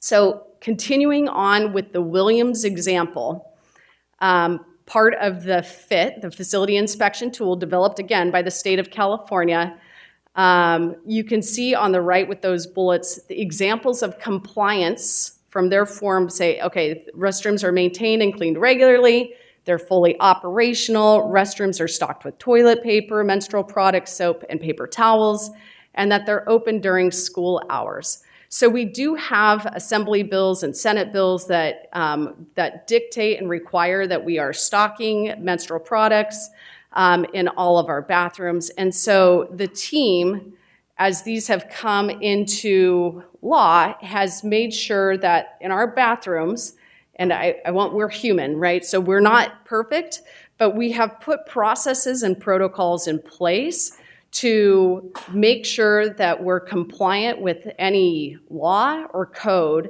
So that's one. And then to create a safe space for students. And so these are just examples of what you would see walking into one of our student bathrooms. There's signage that's required through Assembly Bill 367. And that's an example off of one of our signs. And then what you see at the bottom, which I don't expect you to read, those are all of the items that the custodians should be going in every single day to stock. And just like if you were at a fast food restaurant, you see it on the back of the door, has that been done? When has that been done? So again, these are the checklists that we've implemented to try to implement the compliance pieces that come our way. Other factors that we consider with facilities really come from the voice here of the community and the board. So I want to share a brief reminder of our facility master plan. I won't go into the full process. We got a lot of that last year. We also, and the facility process is our facility master plan is our 10-year roadmap of what's to come. And it really takes facilities that are current. We did a facility condition assessment, and that really kind of is like the white glove. It looks at everything. And then we did a lot of input surveys, night forums, committee meetings to understand what do people need and want to create a better, a safe, warm, dry, and good teaching environment. We do have design standards that our facilities team works with our maintenance and landscaping or grounds teams so when we build a school, we're making sure that our plants are maintainable, drought resistant, that the flooring is easy to maintain. If there's a stain, everyone got their lids on their cups? Okay, just checking. But really those are for durability and then the ease of maintenance. And then in 2019, the team went through a comprehensive process for education specifications. And that is the first thing that we go to because it really outlines what the vision is for what an elementary school is, what a middle school is, what does a CTE classroom look like. So those are great documents. They're available on our website. I will say 2019 doesn't feel that far away, but so much has changed since 2019. So I think that's maybe something that we'll look into the future. Do those ed specifications still meet the needs? And we'll show an example of an opportunity that's coming up to take a look at those. I talked about this mostly, and so I think the idea is that in this facilities master plan, it really should encompass what the vision for our school facilities are for the next 10 years. As a recap, so good reason why we talk about toilets as code. It comes up quite a bit. And it was the number one identified improvement need in the facility master plan. You also see restrooms, drop-off areas, reducing overcrowding, and adding performing arts center. So as we take a look at the needs in the master plan, soon we're going to get into Measure N and how we work through the needs identified in the new master plan and how those start to turn into projects aligned to the voice and the conditions of our current facilities. For now, I'm going to turn it over to Hannah. She's going to talk about some upcoming projects, Measure M, and then we'll get into development and planning. Good evening. Thank you, board. It's only been a few months, but I feel like so much is going on in Elk Grove, and I'm really excited because I get to be the one reporting it out to you all. So just to cap on what Kristen said, the planning and development piece of any sort of construction project, it is an 18-month to 2-year time frame. So although we're going to report out on current and upcoming projects, I kid you not, we have done a lot of things behind the scenes before we're even putting shovels in the ground. So just to highlight some of them, our facilities team is currently working on the the Elk Grove High School, they've done the completion of the CTE ag facilities, the weight room, the quad, the removal of portables, parking area, and Valley Oak Street frontage. That's all actually getting completed this coming summer. We have Laguna Creek and Sheldon High School. They're doing elevator improvements and classroom upgrades. Some of the classroom upgrades include paint, carpet, miscellaneous interior finishes. We have Kerr Middle School, construction of new classrooms for math, art, wood shop, and special ed. Florin High School, we've done we started on the envelope of Florin High School with the exterior. We've done HVAC, roofing, skylights, paint, and parking lot improvements. And now we're going to begin the interior work, which is the carpet, the paint, the ceiling tiles, and miscellaneous finishes as well. We have elementary school classroom upgrades, which include those interior upgrades, the carpet, the finishes, the ceiling tiles, the paint. We also have portable building placement happening this summer as well. We have Valley High School Welcome Center and some parking improvements. And then we also have, thanks to the Expanded Learning Opportunities Program, we have portables going on at a couple of our elementary school sites as well. Okay, Measure M accomplishments. Thanks to the community, Measure M allowed us to modernize facilities at 24 elementary schools, 3 middle schools, 4 high schools, adult education, and the Trigg Center. We've also installed 2,200 plus cameras at all schools throughout the district and installed shade structures at all the schools throughout the district. We've also done improvements on the turf and tracks, 5 practice fields with lights and scoreboards, resurfaced stadium fields and tracks, and upgraded to LED lighting. We've also done exterior painting for 35 schools, and we've done roofing for 2,700,000 square feet of roofing installed. If you can imagine, that's about 47 football fields. So that's a lot of area that we've touched. Continuing to work through Measure M, we have a lot of upcoming projects still, and I'm just going to highlight a few of them because there's a lot going on. We have fire alarm replacements, paving replacements, tennis court replacements, lighting upgrades from fluorescent to LEDs, and I can't go without mentioning the VAPA-funded grant, which also encompasses lighting upgrades, AV upgrades, dance floors, stage curtain replacements, kilns, and other improvements at elementary schools, middle schools, and high schools.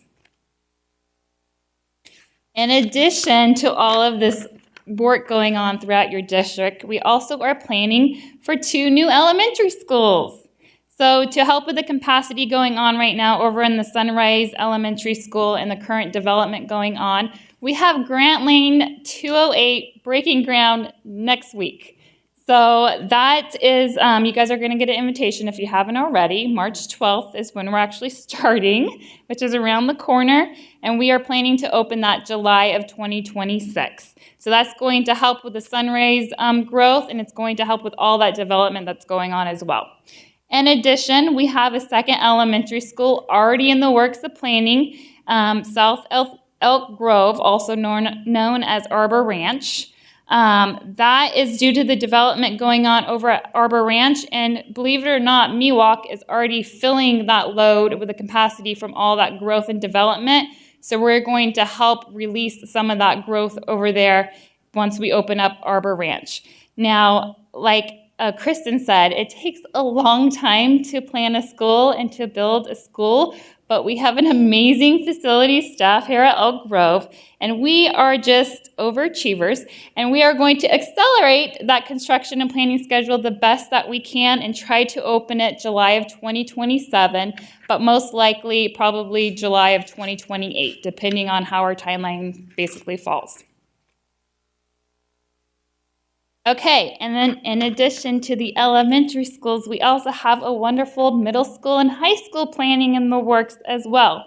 So we are still in the planning process with moving forward on the development of Sun Creek Middle School and High School.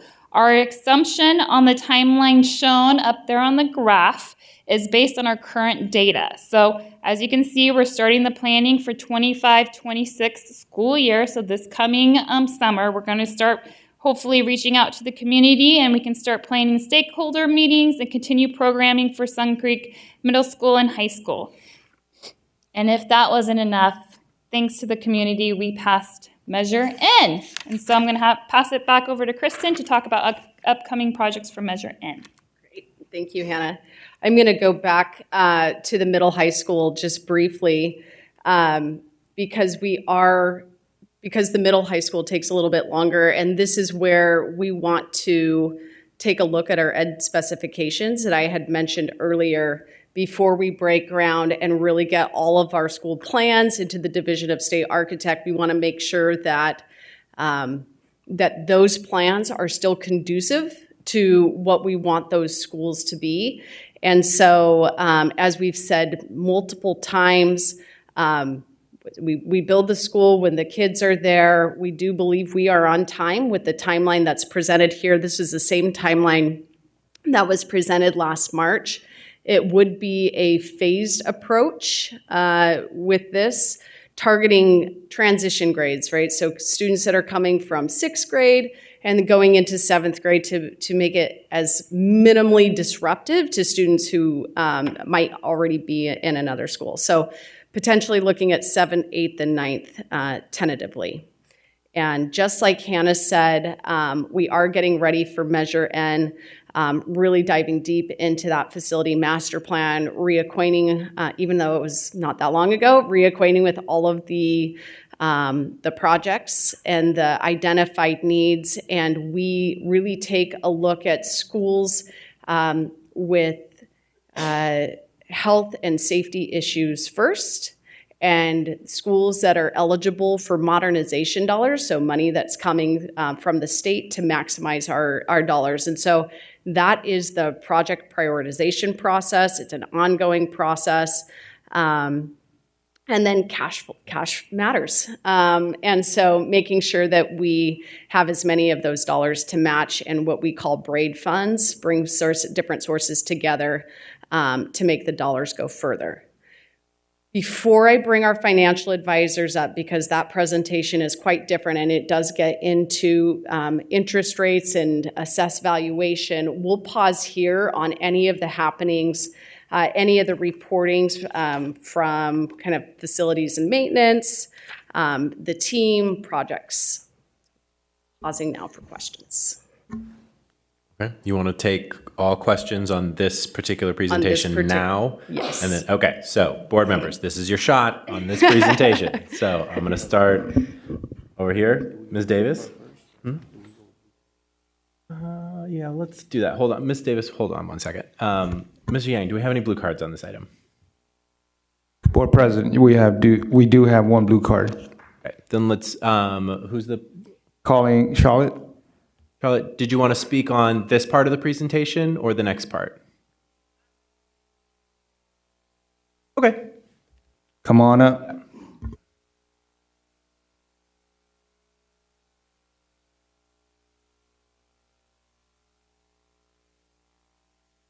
A great presentation. I learned a lot.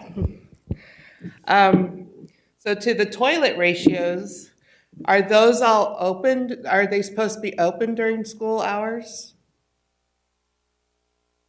You as you're building, they're supposed to be so many. So I have taken a survey from high school students. At Elk Grove High School, old bathrooms have minimal privacy. The gaps are large, the stalls, then they latch on the doors are broken. They don't stay closed. Many high schools, only 1 or 2 bathrooms are open at lunch, so it's very overcrowded. Bathrooms are extremely crowded during passing period, so 15 to 25 people are in the bathrooms. That needs to be looked at. And teachers are getting upset at the students because they don't use the bathroom during passing period, but they can't because there's so many kids in there. Bathrooms are used for vaping, smoking, and students making out in the stalls. What's going to be done about that? One of the new buildings at Elk Grove High, all the bathrooms were closed on the 2nd floor. That's a little disgusting. And it's usually only the open bathrooms are open across the campus, and they only have 10 minutes. And so with this lovely app that you all have, the kids have to check out to go to the restroom, but yet their phones are in in the pockets, and then they have to run to the bathroom and then come back and turn off their phones. That's the 5-star app that I really think you guys need to look at. So again, just talking to all of those students. Oh, Elk Grove High has mice in the locker rooms. I think that needs to be helped. Bats in some of the bathrooms at Elk Grove High, I think that needs to be looked at. That's a health issue. Just many of these parents are complaining about the vaping, the smoking of weed. The students are complaining because they go into the bathrooms and they can't breathe because all of this is happening. And it's usually because there's only 1 or 2 bathrooms open on campus. So I challenge the district, let's close all the bathrooms upstairs and see how you guys feel. Thanks. Thank you, Board President. That ends the blue card on this item. Excellent, thank you. Ms. Davis, sorry to interrupt. I'd like to thank the maintenance department because as a secretary, when I would call for help, they always showed up really quickly, and we needed that. I do have a couple questions. Didn't realize I had this much interest in bathrooms, but during your presentation, it did come up that the TK kindergarten bathrooms are always located or supposed to be located in the kindergarten area or close with appropriate size, but we do have schools where kindergartners and TKs are sharing bathrooms with 5th and 6th graders. I'm wondering, are we addressing that or relocating to accommodate that? Because that is a pretty wide age gap to send littles to bathrooms with bigger kids. So we will look at that if that's happening. The rapid expansion of TK has been interesting, and you'll hear in the upcoming presentation, our fiscal presentation, about potential ongoing dollars to fully fund the implementation of transitional kindergarten, because we have not been fully funded for that. There's a staffing cost and there's a facility cost. So I would need more information to better respond to your question. Okay. Also, our school hours, including the after-school programs, because I know at a lot of the elementary schools, they start cleaning the bathrooms right after school is dismissed, and they do lock those bathrooms once they're cleaned. What is the definition of school hours? Is it when school is dismissed or when all the children leave the campus? I would say that I'm going to speculate. And then I think we can follow up next time when we talk about kind of the supervision and address a lot of the comments that come up. But I suspect after school, just to make sure that our custodians can run the routes, they do have to lock particular areas of the campus that really aren't occupied or being used. And that's different depending on if you're at an elementary campus versus a high school. And so we would have to take a look at what programs are currently in use and where the restrooms are after school dismissal bell. Okay, thank you. And I do know the answer to this, but I don't know if everybody does. How often do custodians check the bathroom during the day? Every 2 hours. Right. And I don't know if people realize that they're checked that often and cleaned and restocked. So Yeah. I wanted to bring attention to that. I do have one issue that was brought to my attention. Well, I experienced it myself while I was visiting a school, and that's at Florin Elementary during the rain. And the drainage, I had to walk through puddles that I left with wet socks. So I can't imagine the kids going through that every day, and teachers holding umbrellas to stop the overflow rain from soaking the kids. Is that something that we have on our list? Because I didn't see Florin Elementary on the list for any upgrades or improvements. So the list that we saw today were ones that are going to be active this summer with the final Measure M dollars. And what we'll do is once we figure out the timing of Measure N, we'll take a look at those needs. So globally, restrooms came up. So the modernization of current restrooms to increase privacy, accessibility, those will definitely be looked at and planned as we go forward with Measure N. And then site by site, our facility master plan has top priorities. We have priority 1 and priority 2 for each of those schools. And so we would take a look at Florin to say where are they with their priorities, and then where are they with the eligibility for modernization dollars, and plan the projects accordingly. Okay. If I could get more information on that out at a different time, that would be great. Thank you. Thank you, though. And thank you, Bill, for all the hard work you guys do. Thank you. Ms. Aliani. Thank you for the presentation. I don't have any questions. Thank you. Ms. Yang, anything? Thank you for the presentation as well. I just want to touch on the fact that we paint a whole bunch of school facility. That's great. So thank you. A paint job could really shine a building or the whole school. I do have a question regarding Valley High. You guys mentioned about it will, the parking lot will get renovated. I'm just curious if we are going to do anything with the entranceway as far as make it more welcoming. I don't know the details of that. We can look into that. But yeah, the team will look into that. Usually it's pretty comprehensive of what they take a look. You're talking about the curb appeal. Yeah. Yeah. And for the safety as well. I don't know if you guys drove to Valley High, but the entrance to the school, it's just not safe and it's not welcoming. So I have spoke on this item before and also spoke to Valley High principal, but I just haven't got the latest. So yeah, I'll be interested to hear back from you, see what's in the plan. Okay. We've talked about it too, and one of the things he's talking about is the main entrance. The way you go into the main entrance, and then it's kind of an odd whether you go left, whether you go right. And Florin High School parking lot was similar, and so we've done a significant upgrade there. So the flow of the parking lot is part of what they'll be looking at when they do that upgrade. It's not just repaving it exactly the way it is. It's actually looking at flow and how it works. Yeah, and my apologies. I misunderstood your question. Not the curb appeal, but yes. And if Sue Bell were here, she'd give you the full detail. It actually slowed the project down a little bit because we had to get architects in to take a look at removing some of the structures that are at Valley. And so, yes, that is definitely part of the design.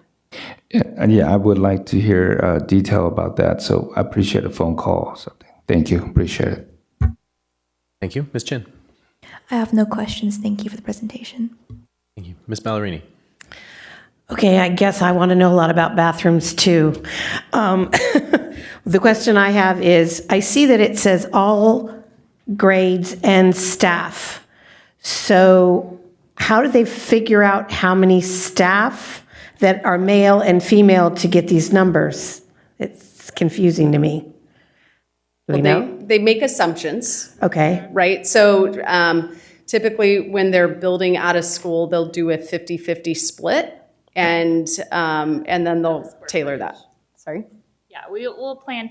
So codes and compliance with the state will go off of square footage. So they will estimate a number of bathrooms that we'll use, and we'll also have to comply with the California Department of Education. So we are making our best judgment and assumptions based on the enrollment and growth that we're going to put into that school site. But knowing that there might be a potential or need for restrooms, we always plan and design for bigger enrollment growth, even though we're not at the max, basically, even though we're not going to hit that cap until later on or years to come. So that's it's kind of your best guess, and that's why the planning process takes such a long amount of time, because we are going through all those what ifs in order to try to accommodate, a couple years from now after we open the school. Ms. Ballerini, just checking, was your question related to staff using restrooms? How did they know? One thing with staff is they're often individual, so both genders can use the same restroom. So there's opportunities there. They're not So that's another way to be able to address the issue. So how many staff for each individual, like staff restroom? Because it doesn't make sense that it's included in this number when they're a separate standalone restroom for the staff. I won't say that the code always makes sense. So I'll name that, but Superintendent Hoffman's absolutely right. Most of the staff, it's not every building. I'm going to defer to Bill here in just a minute, knowing that it's not, he's not building it, he's maintaining it and knows our campuses pretty well. But there's typically a single-use staff restroom pretty frequently throughout the building, like every building. Bill's going to come on up and Oh, good. I get to say hi to Bill. Yeah. See, you didn't put that suit on for nothing. Good evening, everybody. I'm not sure. I was trying to follow the question. Most staff restrooms are single use. So how do they know how many staff restrooms to put in at a school when they're building a new school? Like, is it? It's just based on the staff number, the amount of classrooms, the enrollment, It's kind of like Amari's going to present on the budget, and it's like building the budget. It's based on the best assumptions at the time. So if we look at our education specifications and we say a typical high school has 2,200 students, some have more, some have less, depending on the year or the area or what's going on in that development. And then the facilities and planning team will make assumptions based on that and have that conversation in the design process. Okay, and as far as staff, are they including classified and certificated? Yes. In the staff? Okay, all right. And the next one is how many handicapped, or I don't know what the term is, disabled, abled, what is it?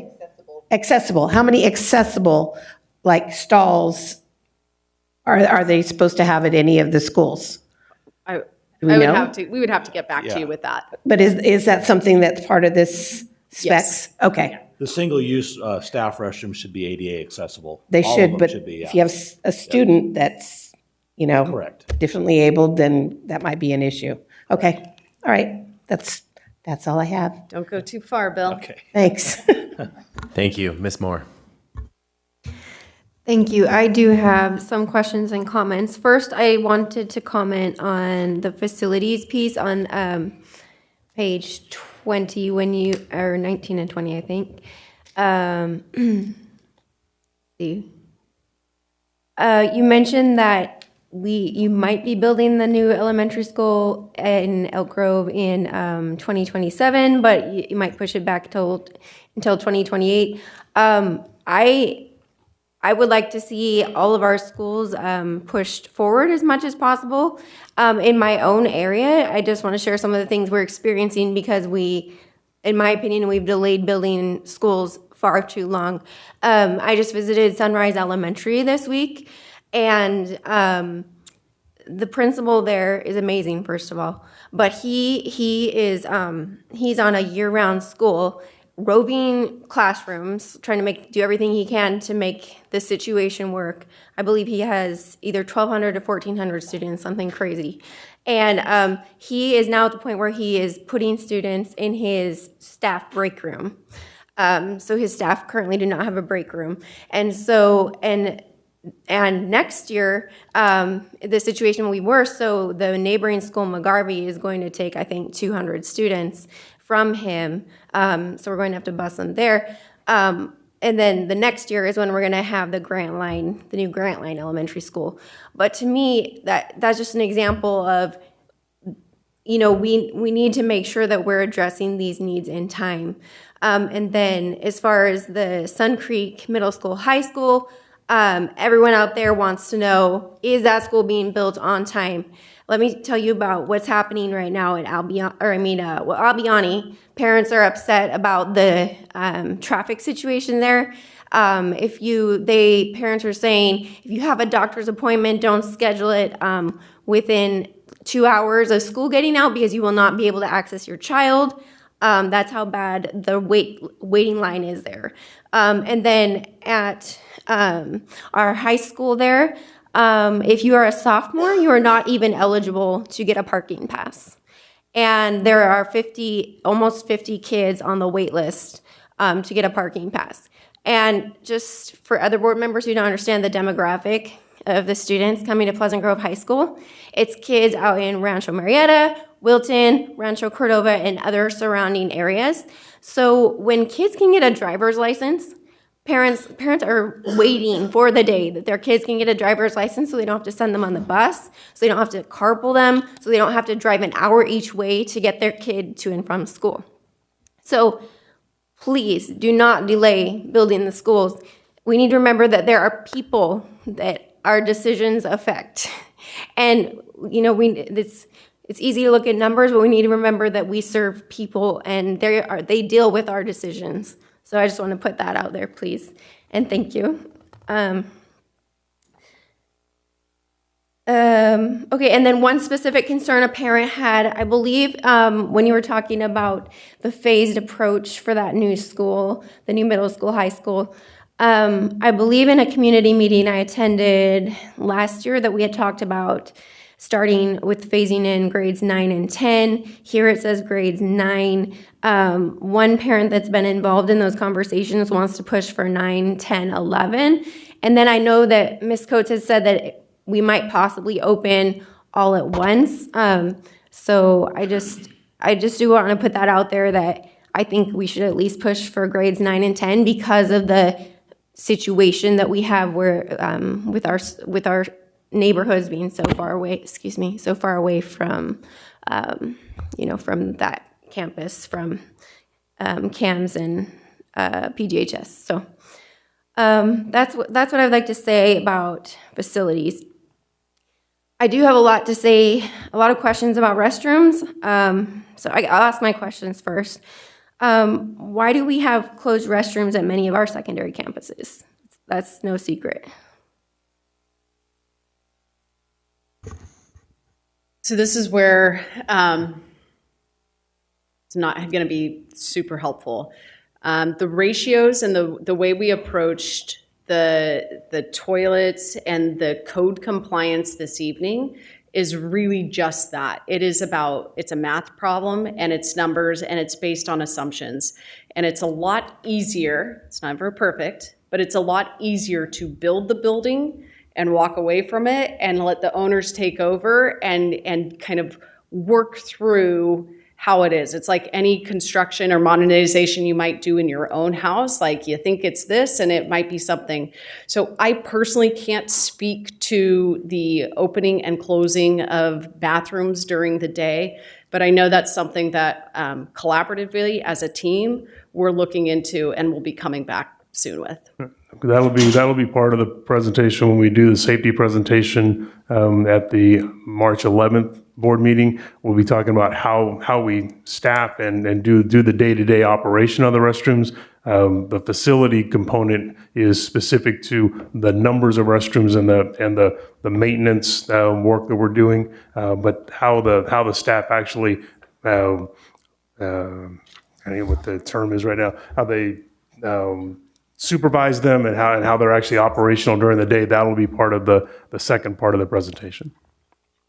Okay, well, I'll be asking that then, and also, what are the specific reasons, which I know what I've been told, but I'd love for the public to learn more.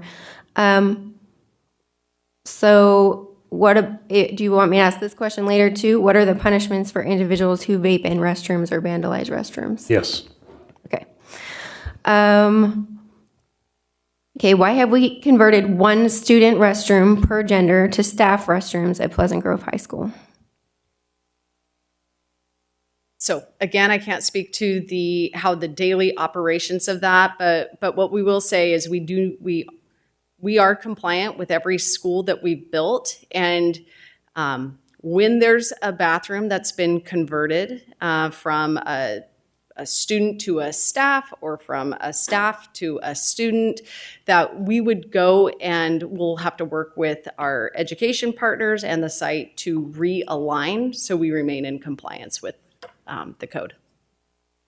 Okay, because that is one of our most overcrowded schools, and so taking away a whole set of restrooms, I counted the toilets when I was there, and we're not in compliance. So that's assuming that we're opening all of them. That we are in compliance.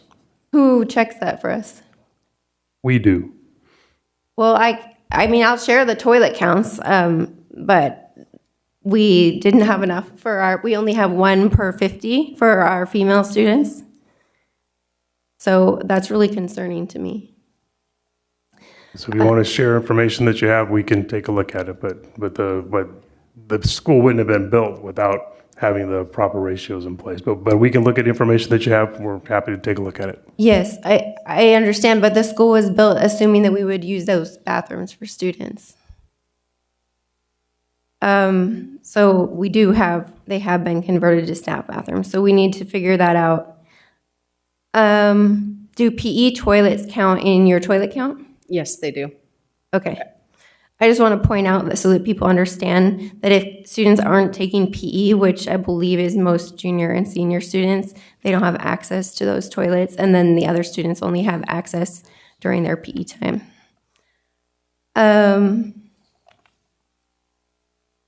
Okay, so I would like to encourage all community members and all board members to research the California Department of Education K-12 toilet requirements, because within that document there's actually several detailed notes.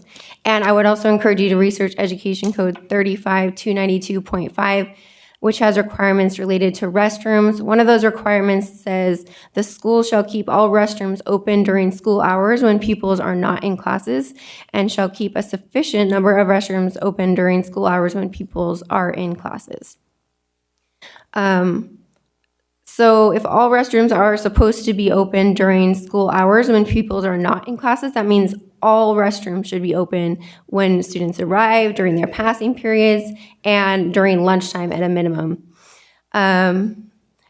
Restrooms have been a concern to me for a long time, and I'm not alone. The survey tonight indicated that. I've heard concerns from dozens of parents and students in my community, staff, community members at the board meetings, and student board members in the past that this is an issue. And I've recently visited 4 secondary schools, and I just want to tell you some of the things that I found there and that I've heard from community members. At Smedberg Middle School, the principal stated that only 1 set of restrooms is open throughout the day, but at lunch he opens a 2nd set of restrooms. At Catherine L. Albiani, the principal stated it's challenging for him to keep all bathrooms open with limited campus supervisors, stating he only has 2 campus supervisors for his campus of approximately 1,400 students. He stated he requested a 3rd campus supervisor from secondary education, but that request has not been fulfilled. Students, parents, and staff have reported to me that throughout the day there is only 1 restroom open per gender, and that the other 2 sets of restrooms are closed throughout the day. One teacher even stated that sometimes that there aren't any student restrooms open first thing in the morning, which is quite concerning considering the current transportation system requires dropping students off sometimes up to an hour early to wait before the morning classes start.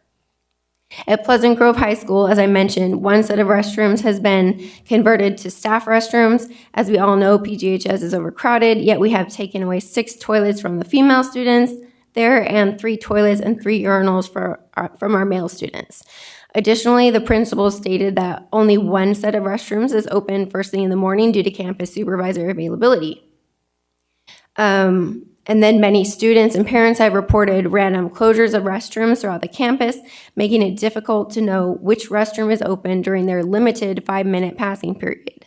And if they do find the magic open restroom, there will be a line, sometimes so long that students must choose either to be late to class or to delay using the restroom, which becomes a student health and safety issue. And as I mentioned, I did a toilet count. I'm happy to provide that to Mr. Hoffman, and he can do with it what he would like.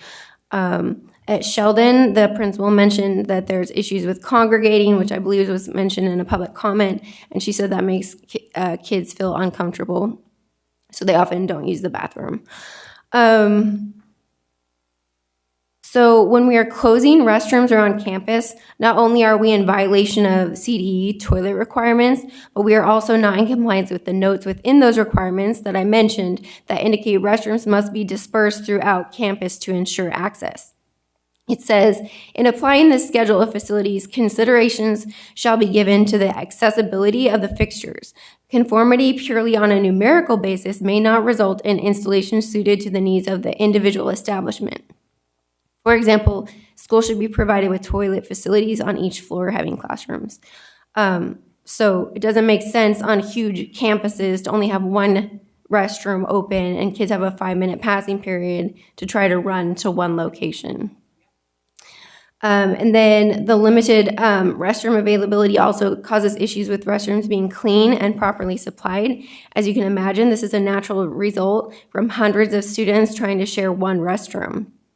This causes a violation of Education Code 35292.5, which states, every restroom shall at all times be maintained and cleaned regularly, fully operational, and stocked at all times with toilet paper, soap, and paper towels or functioning hand dryers. Additional notes say, please be aware these are minimum requirements. More fixtures or toilet rooms may be required to adequately serve students and staff in some facility layouts.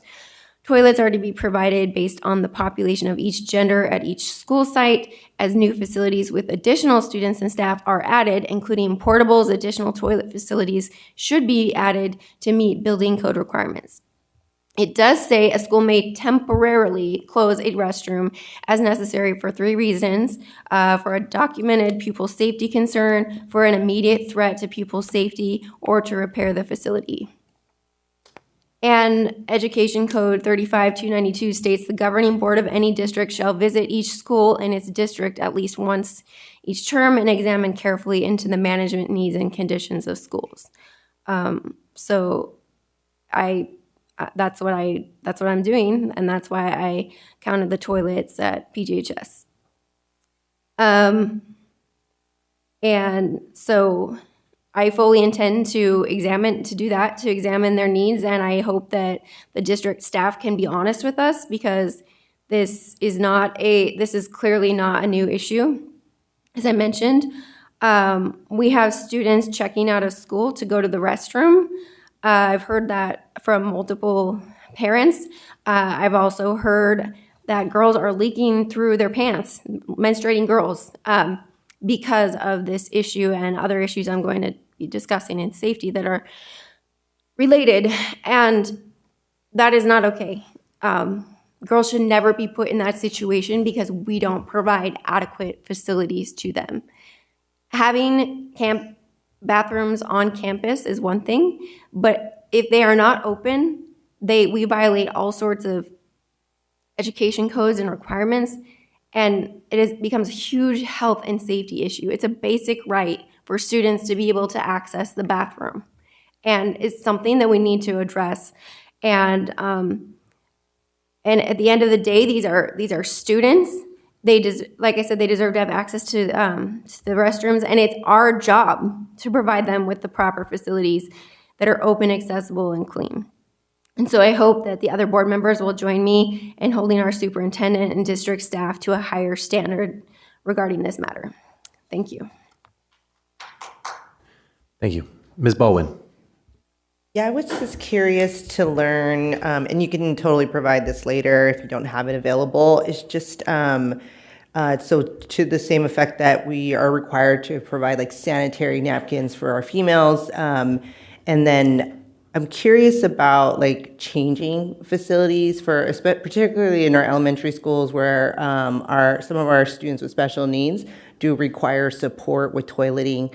And so I'm just like curious to know, how are we accommodating that and just making available space so that the aides can support our students that have those needs, and maybe making it really like useful, like in of course of our more modern buildings. I know our older buildings are harder to accommodate that, but it's definitely seen those cases where the aides are trying to carry a handful of diapers and wipes and gloves, and they can't get to the sink fast enough to wash their hands and the kids' hands. And so those are just things I kind of would like to learn more about. Yeah, and we can certainly provide more information, but just a couple examples. So those come up case by case, And we work really closely with the special education department, and we do have amazing people that are supporting the students. They'll often use a single-use facility if that's appropriate. The facilities team has also helped make adjustments to bathrooms and stalls on some of our older campuses to provide a Hoyer lift when necessary, things of that nature. But it really is kind of school by school and case by case when those situations come up. Thank you very much. I have two quick questions. One on slide 20 when we're talking about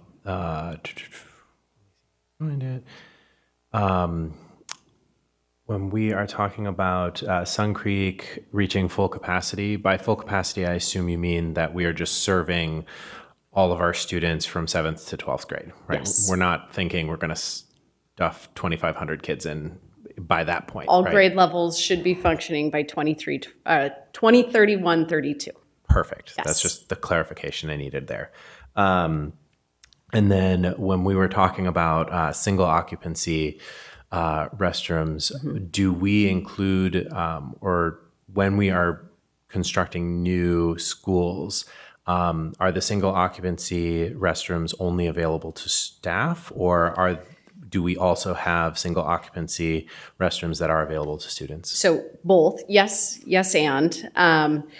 So Senate Bill 760, which requires us to have one gender-neutral bathroom available by July of 2026 for students that they don't have to ask permission. So some schools are already there because they had a bathroom available to make that happen, and some we need to do more planning around that. Okay, wonderful. Thank you very much. Thank you. I think that's it for the questions on this one, so we're ready for the next presentation. All right, thank you. I'll bring up Ms. Ranieri and Mr. Weaver.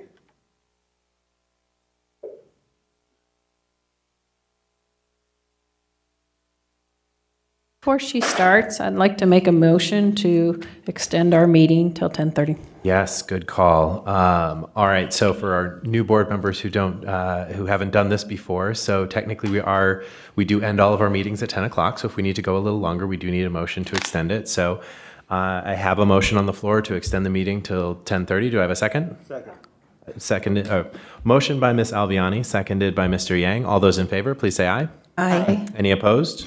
Motion carries unanimously. Thank you very much. Go Good for it. evening. I'm Lori Ranieri. I'm the CEO of GFS JPA. We want to thank you for your membership in the JPA. And as you know, by joining the JPA, you committed to being guided by finance best practices, ethics, and transparency in your financing work. So we appreciate that. I also want to introduce you to those of you who don't know, this is Keith Weaver. He's our Director of Member Services, and he's been working a long time behind the scenes, but now he's joining me here with you. So glad to be with you. And just for those of you who are wondering, I also have Millie, my service dog, with me, and she's just waking up from a good nap. So it's very late.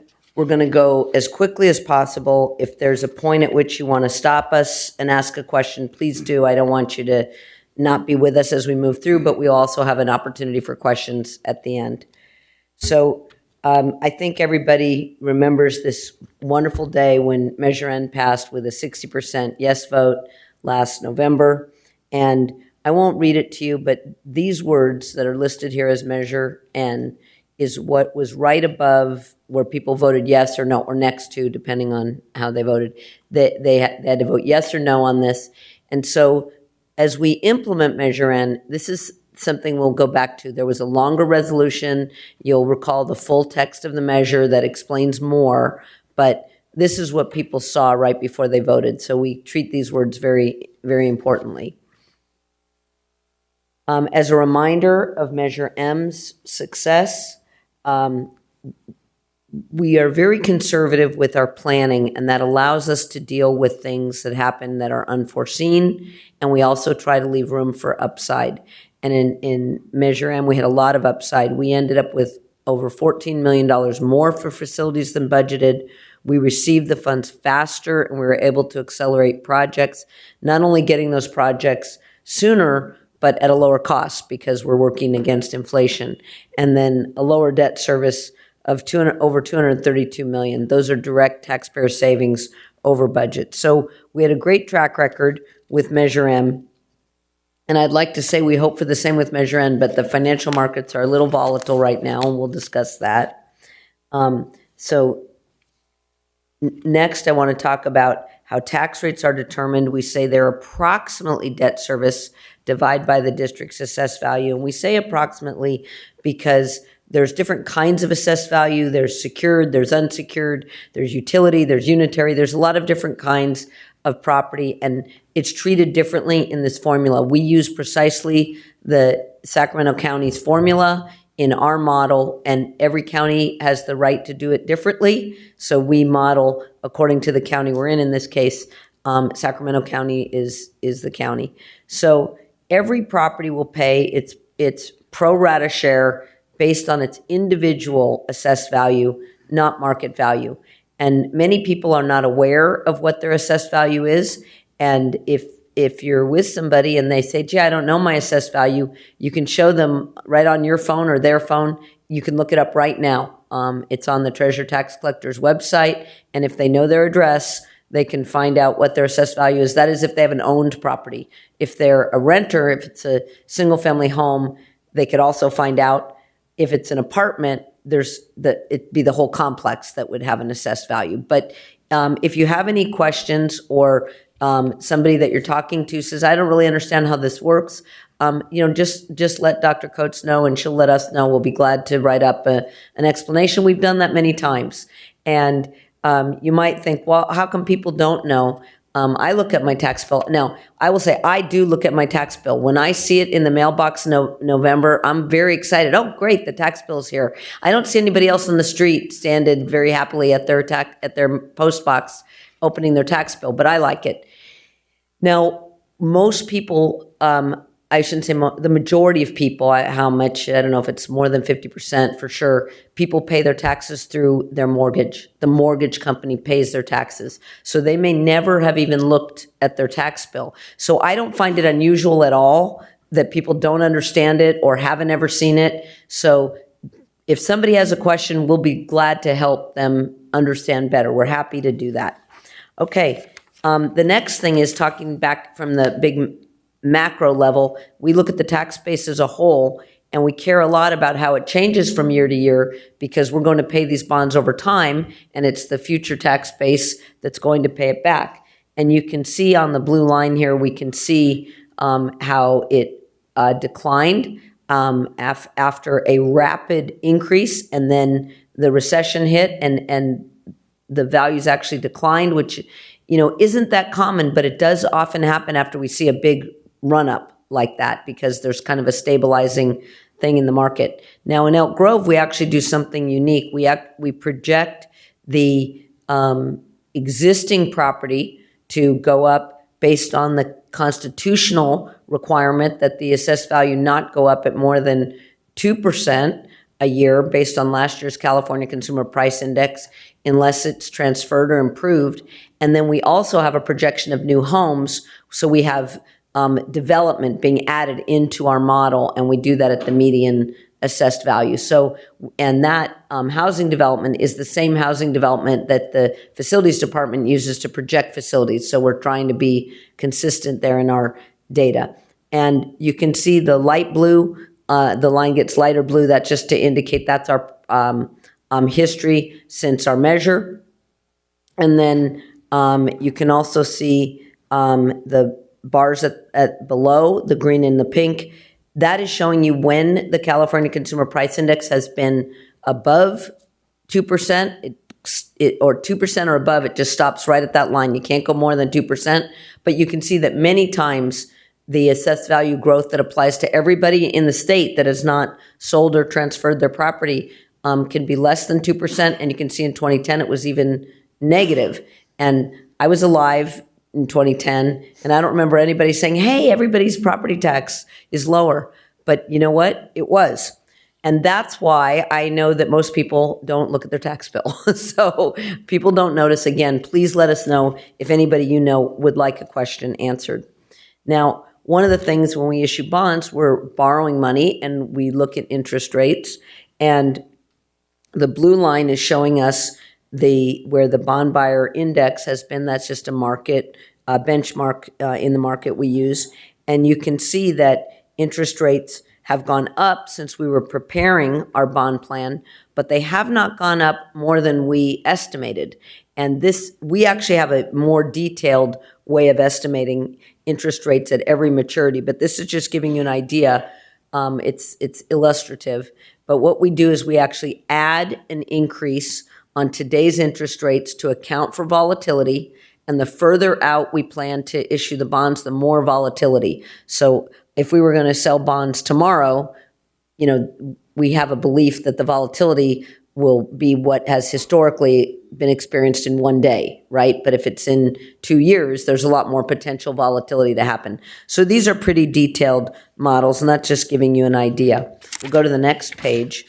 For Measure N, we're planning 4 series of bonds, and Measure N was a total of $542 million to be issued. We have costs of issuance to pay for, and that's similar to other borrowings that we've done, and we're currently estimating $120,000 of net proceeds, and it will come over this time frame. So we're basically planning budgets that are 2-year budgets, and starting in 25-26. So it's 24-25. We're not planning on issuing these bonds before the end of the fiscal year because we still have Measure M funds available to fund projects. Now, I mentioned earlier about how we assume that interest rates will increase in the future, and we make these adjustments not only for timing based on historical volatility, but we also make an adjustment for the district's credit rating. We get daily information called MMD AAA rates. It shows us at every maturity for 1 year, 2 year, 3 year, and all the way out to 30 years what the current interest rates are. So we monitor that, and then when we do our modeling, we're assuming that interest rates will be higher than that when we sell bonds. Now, the obvious question is, well, how do you know interest rates will be higher? And my answer is I have no idea. They might be lower, but if they're lower, that's an easy problem to solve.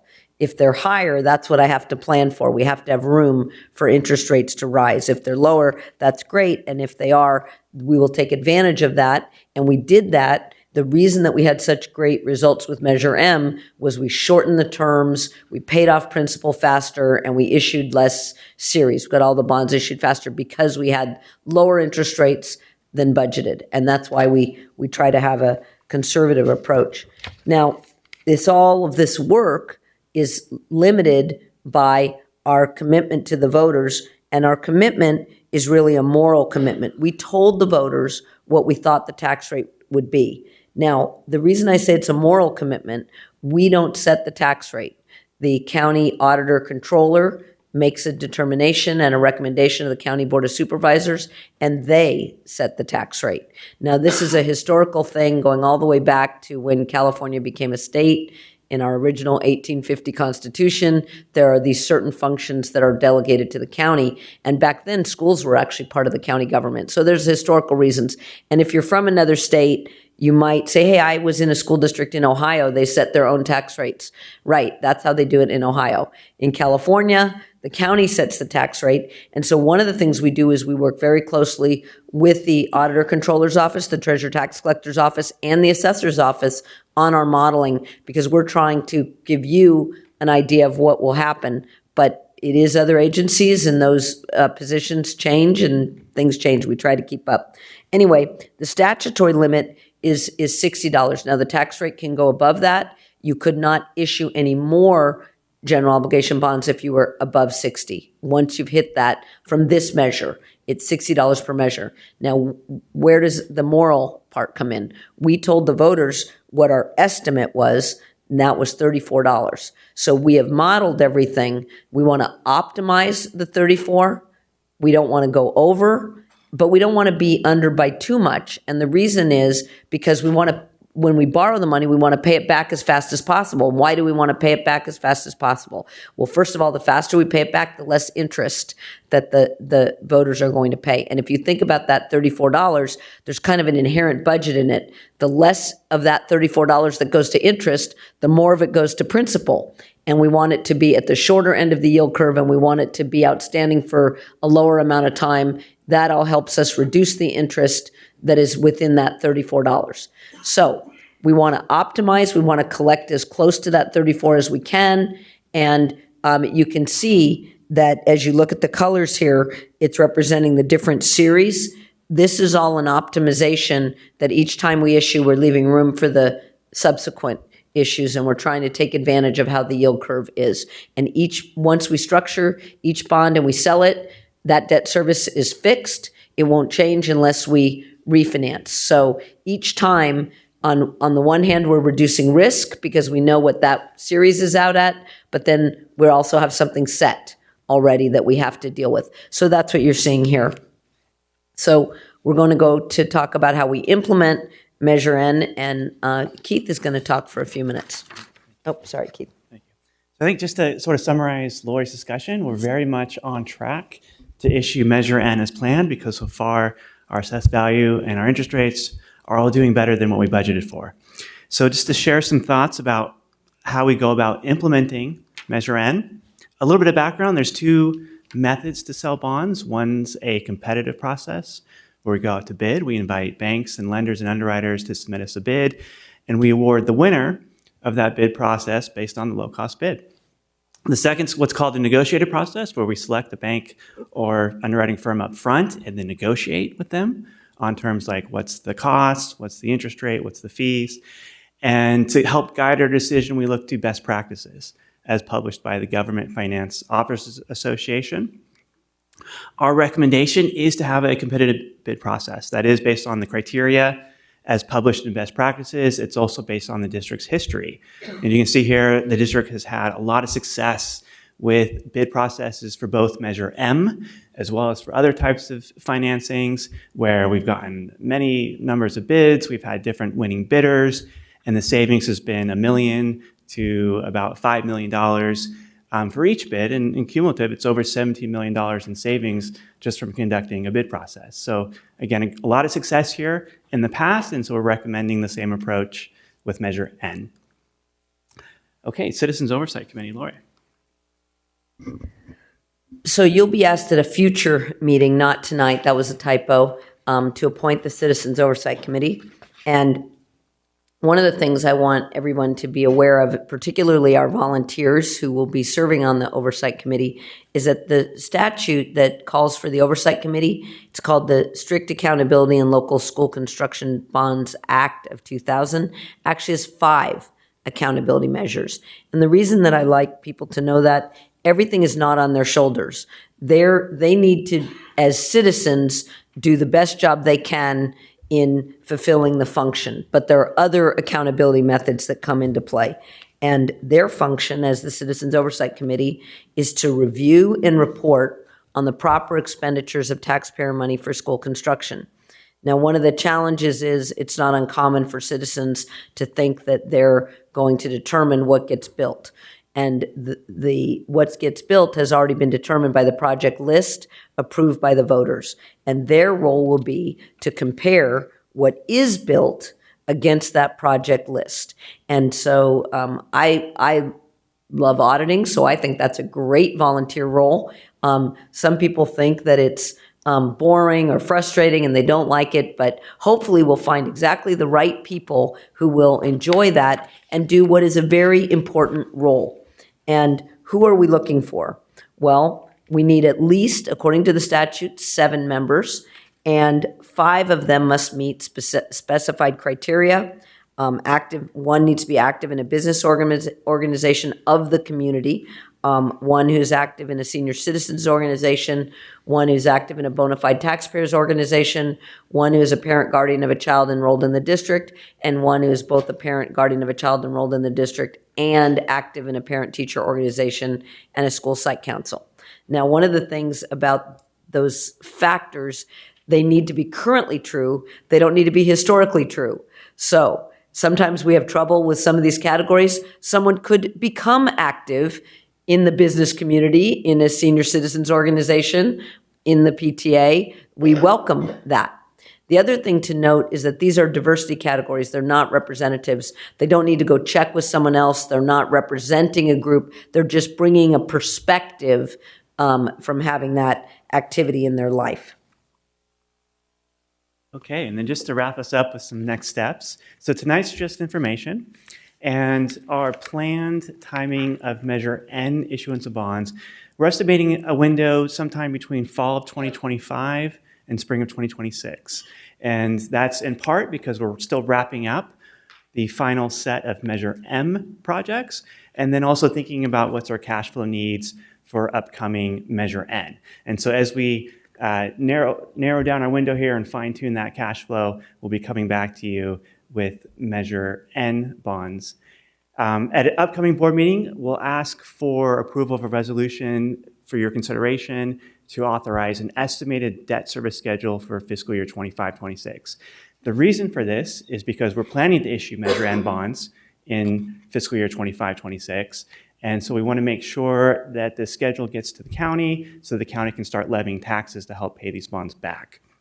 The county has a deadline of June 15th, so the idea is we'd ask for your consideration ahead of this deadline. And then following that, as we get closer to the time frame when we're going to be selling Measure N bonds, we'd ask for your consideration to approve a resolution to authorize the selling of those bonds. And then, of course, after the bond sale, we'll certainly be back here to share with you how the results of that bond sale turned out. So thank you, and happy to answer any questions. Thank you very much. Let's start on the other end this time. Ms. Baldwin, any questions? No questions. Okay. Ms. Moore? I don't have any questions. Thank you very much. Thank you. Ms. Ballerini? No questions. Thank you. Ms. Chin? No questions. Ms. Yang? Thank you. No question. Ms. Albiani? Thank you. It is easier the second time. It makes a little more sense. Ms. Davis? All right, and I have no questions either. Okay. Thank you both very much. Thank you again. And thank Millie for us. All right. Dr. Coates, anything else on this? Are we good? You're good. Okay, just wanted to make sure. All right. Okay. Next up, we have one action item this evening, approval of our 24-25 second interim financial report. Ms. Watkins. Good evening, President Vargas, fellow trustees, Superintendent Hoffman, Ms. Avalos, community, colleagues. I will try to make this brief and succinct at this hour so we do not have to extend. I am here to present our second interim report for 2024-25.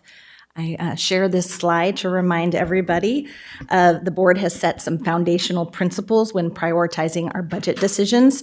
Decisions must first ensure that we remain fiscally sound.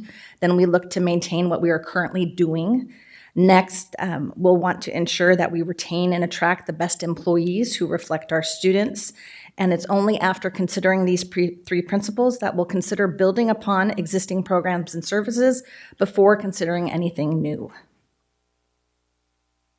Each year, we report on 3 fiscal years as shown in our financial reporting life cycle. Our second interim report builds off of December's 2024-25 first interim report, and the January governor's budget proposal for next year provided updated assumptions that we are using in tonight's report. So I will review our second interim total general fund revenue and expenditures, the general fund changes from first to second interim budget revisions, multi-year projections for the next 2 fiscal years, components of our unrestricted general fund ending balance, and our next steps for accountability. Our total general fund revenues for unrestricted and restricted exceed $1 billion. 72% of our total general fund revenue comes from the state's local control funding formula, 7% from federal sources, 17% from other state sources, and 4% from other local sources. Our total general fund expenditures, unrestricted and restricted, are approaching $1.2 billion. 74% of our total general fund expenditures are spent on salary and benefits, with 26% spent on supplies, services, capital outlay, and transfers. There are several general fund revenue changes included in our second interim budget report. LCFF revenue increased as a result of January's final certified CBEDS reporting of enrollment and our unduplicated pupil percentage. So this resulted in increased supplemental and concentration funding. We also recognized additional unrestricted local revenue, reflecting our lease revenues, charter oversight fees, and interest earnings to date, as well as restricted local grants increased by $28 million, and specifically some of those grants are our CalShape HVAC grants, our electric vehicle bus grants, our Medi-Cal reimbursements, and property loss reimbursements. General fund expenditure changes in our second interim report include reallocation of our operating budgets between supplies, services, and capital outlay accounts to align with our discretionary operational needs. Expenditures were budgeted for the increased restricted local grants, such as the electric buses, and we moved existing LVN contract expenditures to maximize the increased Medi-Cal reimbursements. The indirect cost transfer was reduced as a result of increased infrastructure and EV bus expenditures, since we cannot charge indirect for any capital expenditures. And contributions from our unrestricted general fund increased by $28 million to support special education contract increases and $1.3 million for routine restricted maintenance 3% calculation. The 2024-25 second interim budget multi-year projections were updated based on the latest available information using School Services of California's dartboard as of the 25-26 governor's budget proposal. What this meant for us is that our COLA decreased by 0.5% in 25-26. That's roughly $4 million impact to the district's bottom line. As well as in 26-27, we saw an increase of 0.44% in the COLA. Our multi-year projection assumptions are included in the complete report PDF at page 113, but those include our step and column increases for movement across the salary schedule for existing employees, our STRS and PERS retirement rates.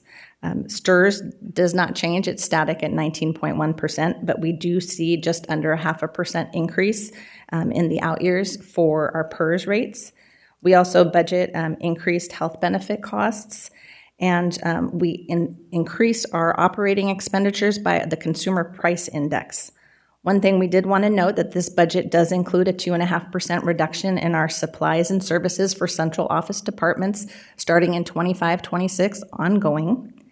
We also are maximizing our one-time funds and continuing to maximize our Learning Recovery Emergency Block Grant and our Arts and Music Instructional Materials Block Grants, as well as our Proposition 28 Visual and Performing Arts funds. And our budget maintains our minimum required reserve of 2% for our reserve for economic uncertainties. Now, one thing, did I go ahead too many slides here?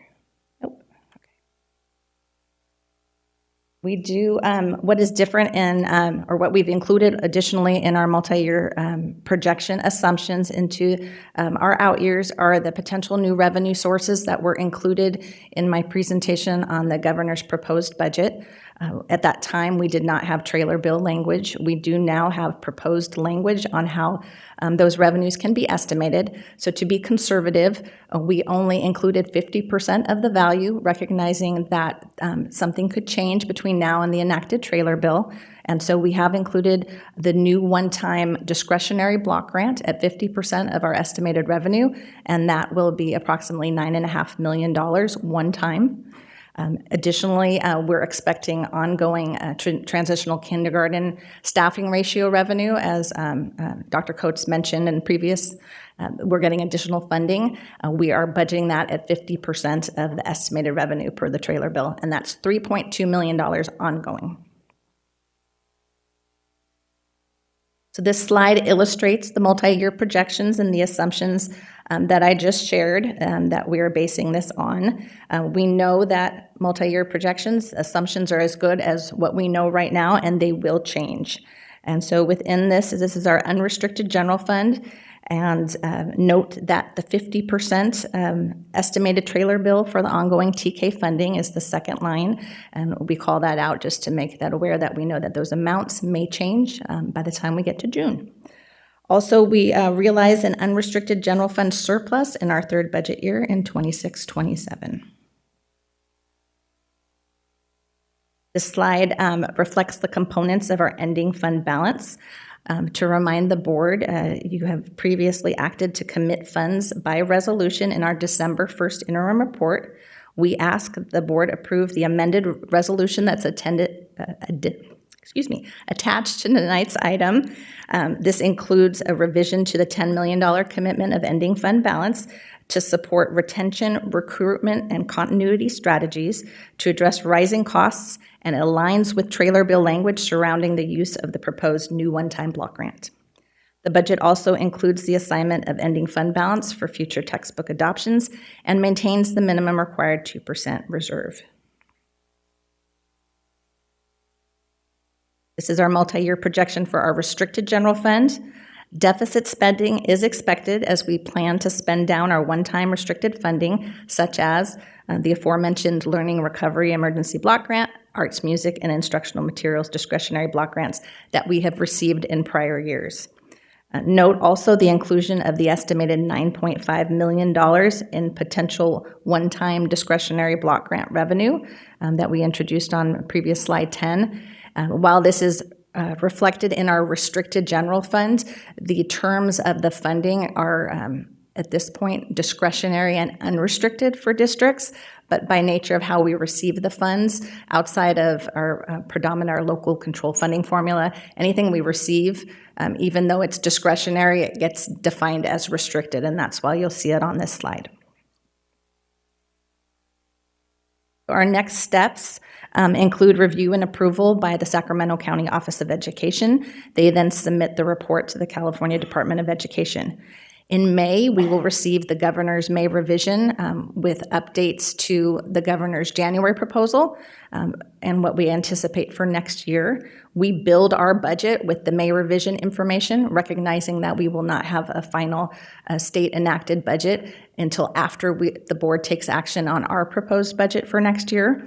But expect in June, and over the course of 2 meetings, we'll present our June proposed adopted budget, in June, the proposed adopted budget for 25-26, along with our local control accountability plan, as well as the estimated actuals for the current year. Before I conclude, I would like to recognize Fiscal Services Director Adina Andrus and our team. Adina is hanging out with us tonight. And this is a collaborative process that incorporates the work of many staff under her leadership, and I want to acknowledge those efforts. And thank you. Excellent. Thank you very much. Thank you for the presentation, and thank you for all the work that you all are doing. All right. Let's see. We got to do Mr. Yang. Are there any blue cards on this item? Board President, there's no blue card on this item. Thank you very much. Board members, do we have any questions? I'll start at this end. Ms. Davis, any questions? Ms. Albiani? Ms. Yang? No questions. All right. Ms. Chin? Ms. Ballerini? Ms. Moore? No questions. Ms. Baldwin? All right. We're all tired. So, again, appreciate the presentation as always. Very informative and very helpful. Thank you. Oh, wait. We need to approve this. Appreciate that. I'm getting there. All right. I will now entertain a motion to approve the 24-25 second interim financial report. So move. Moved by Mr. Yang, seconded by Ms. Baldwin. All those in favor, please say aye. Aye. Any opposed? Motion carries unanimously. Thank you very much. Last item of business, board member and superintendent reports. Mr. Superintendent, anything to report? No, sir. Okay. And board members, anything? Seeing none, we are adjourned at 10:23 p.m. Thank you very much, and everybody please drive safe.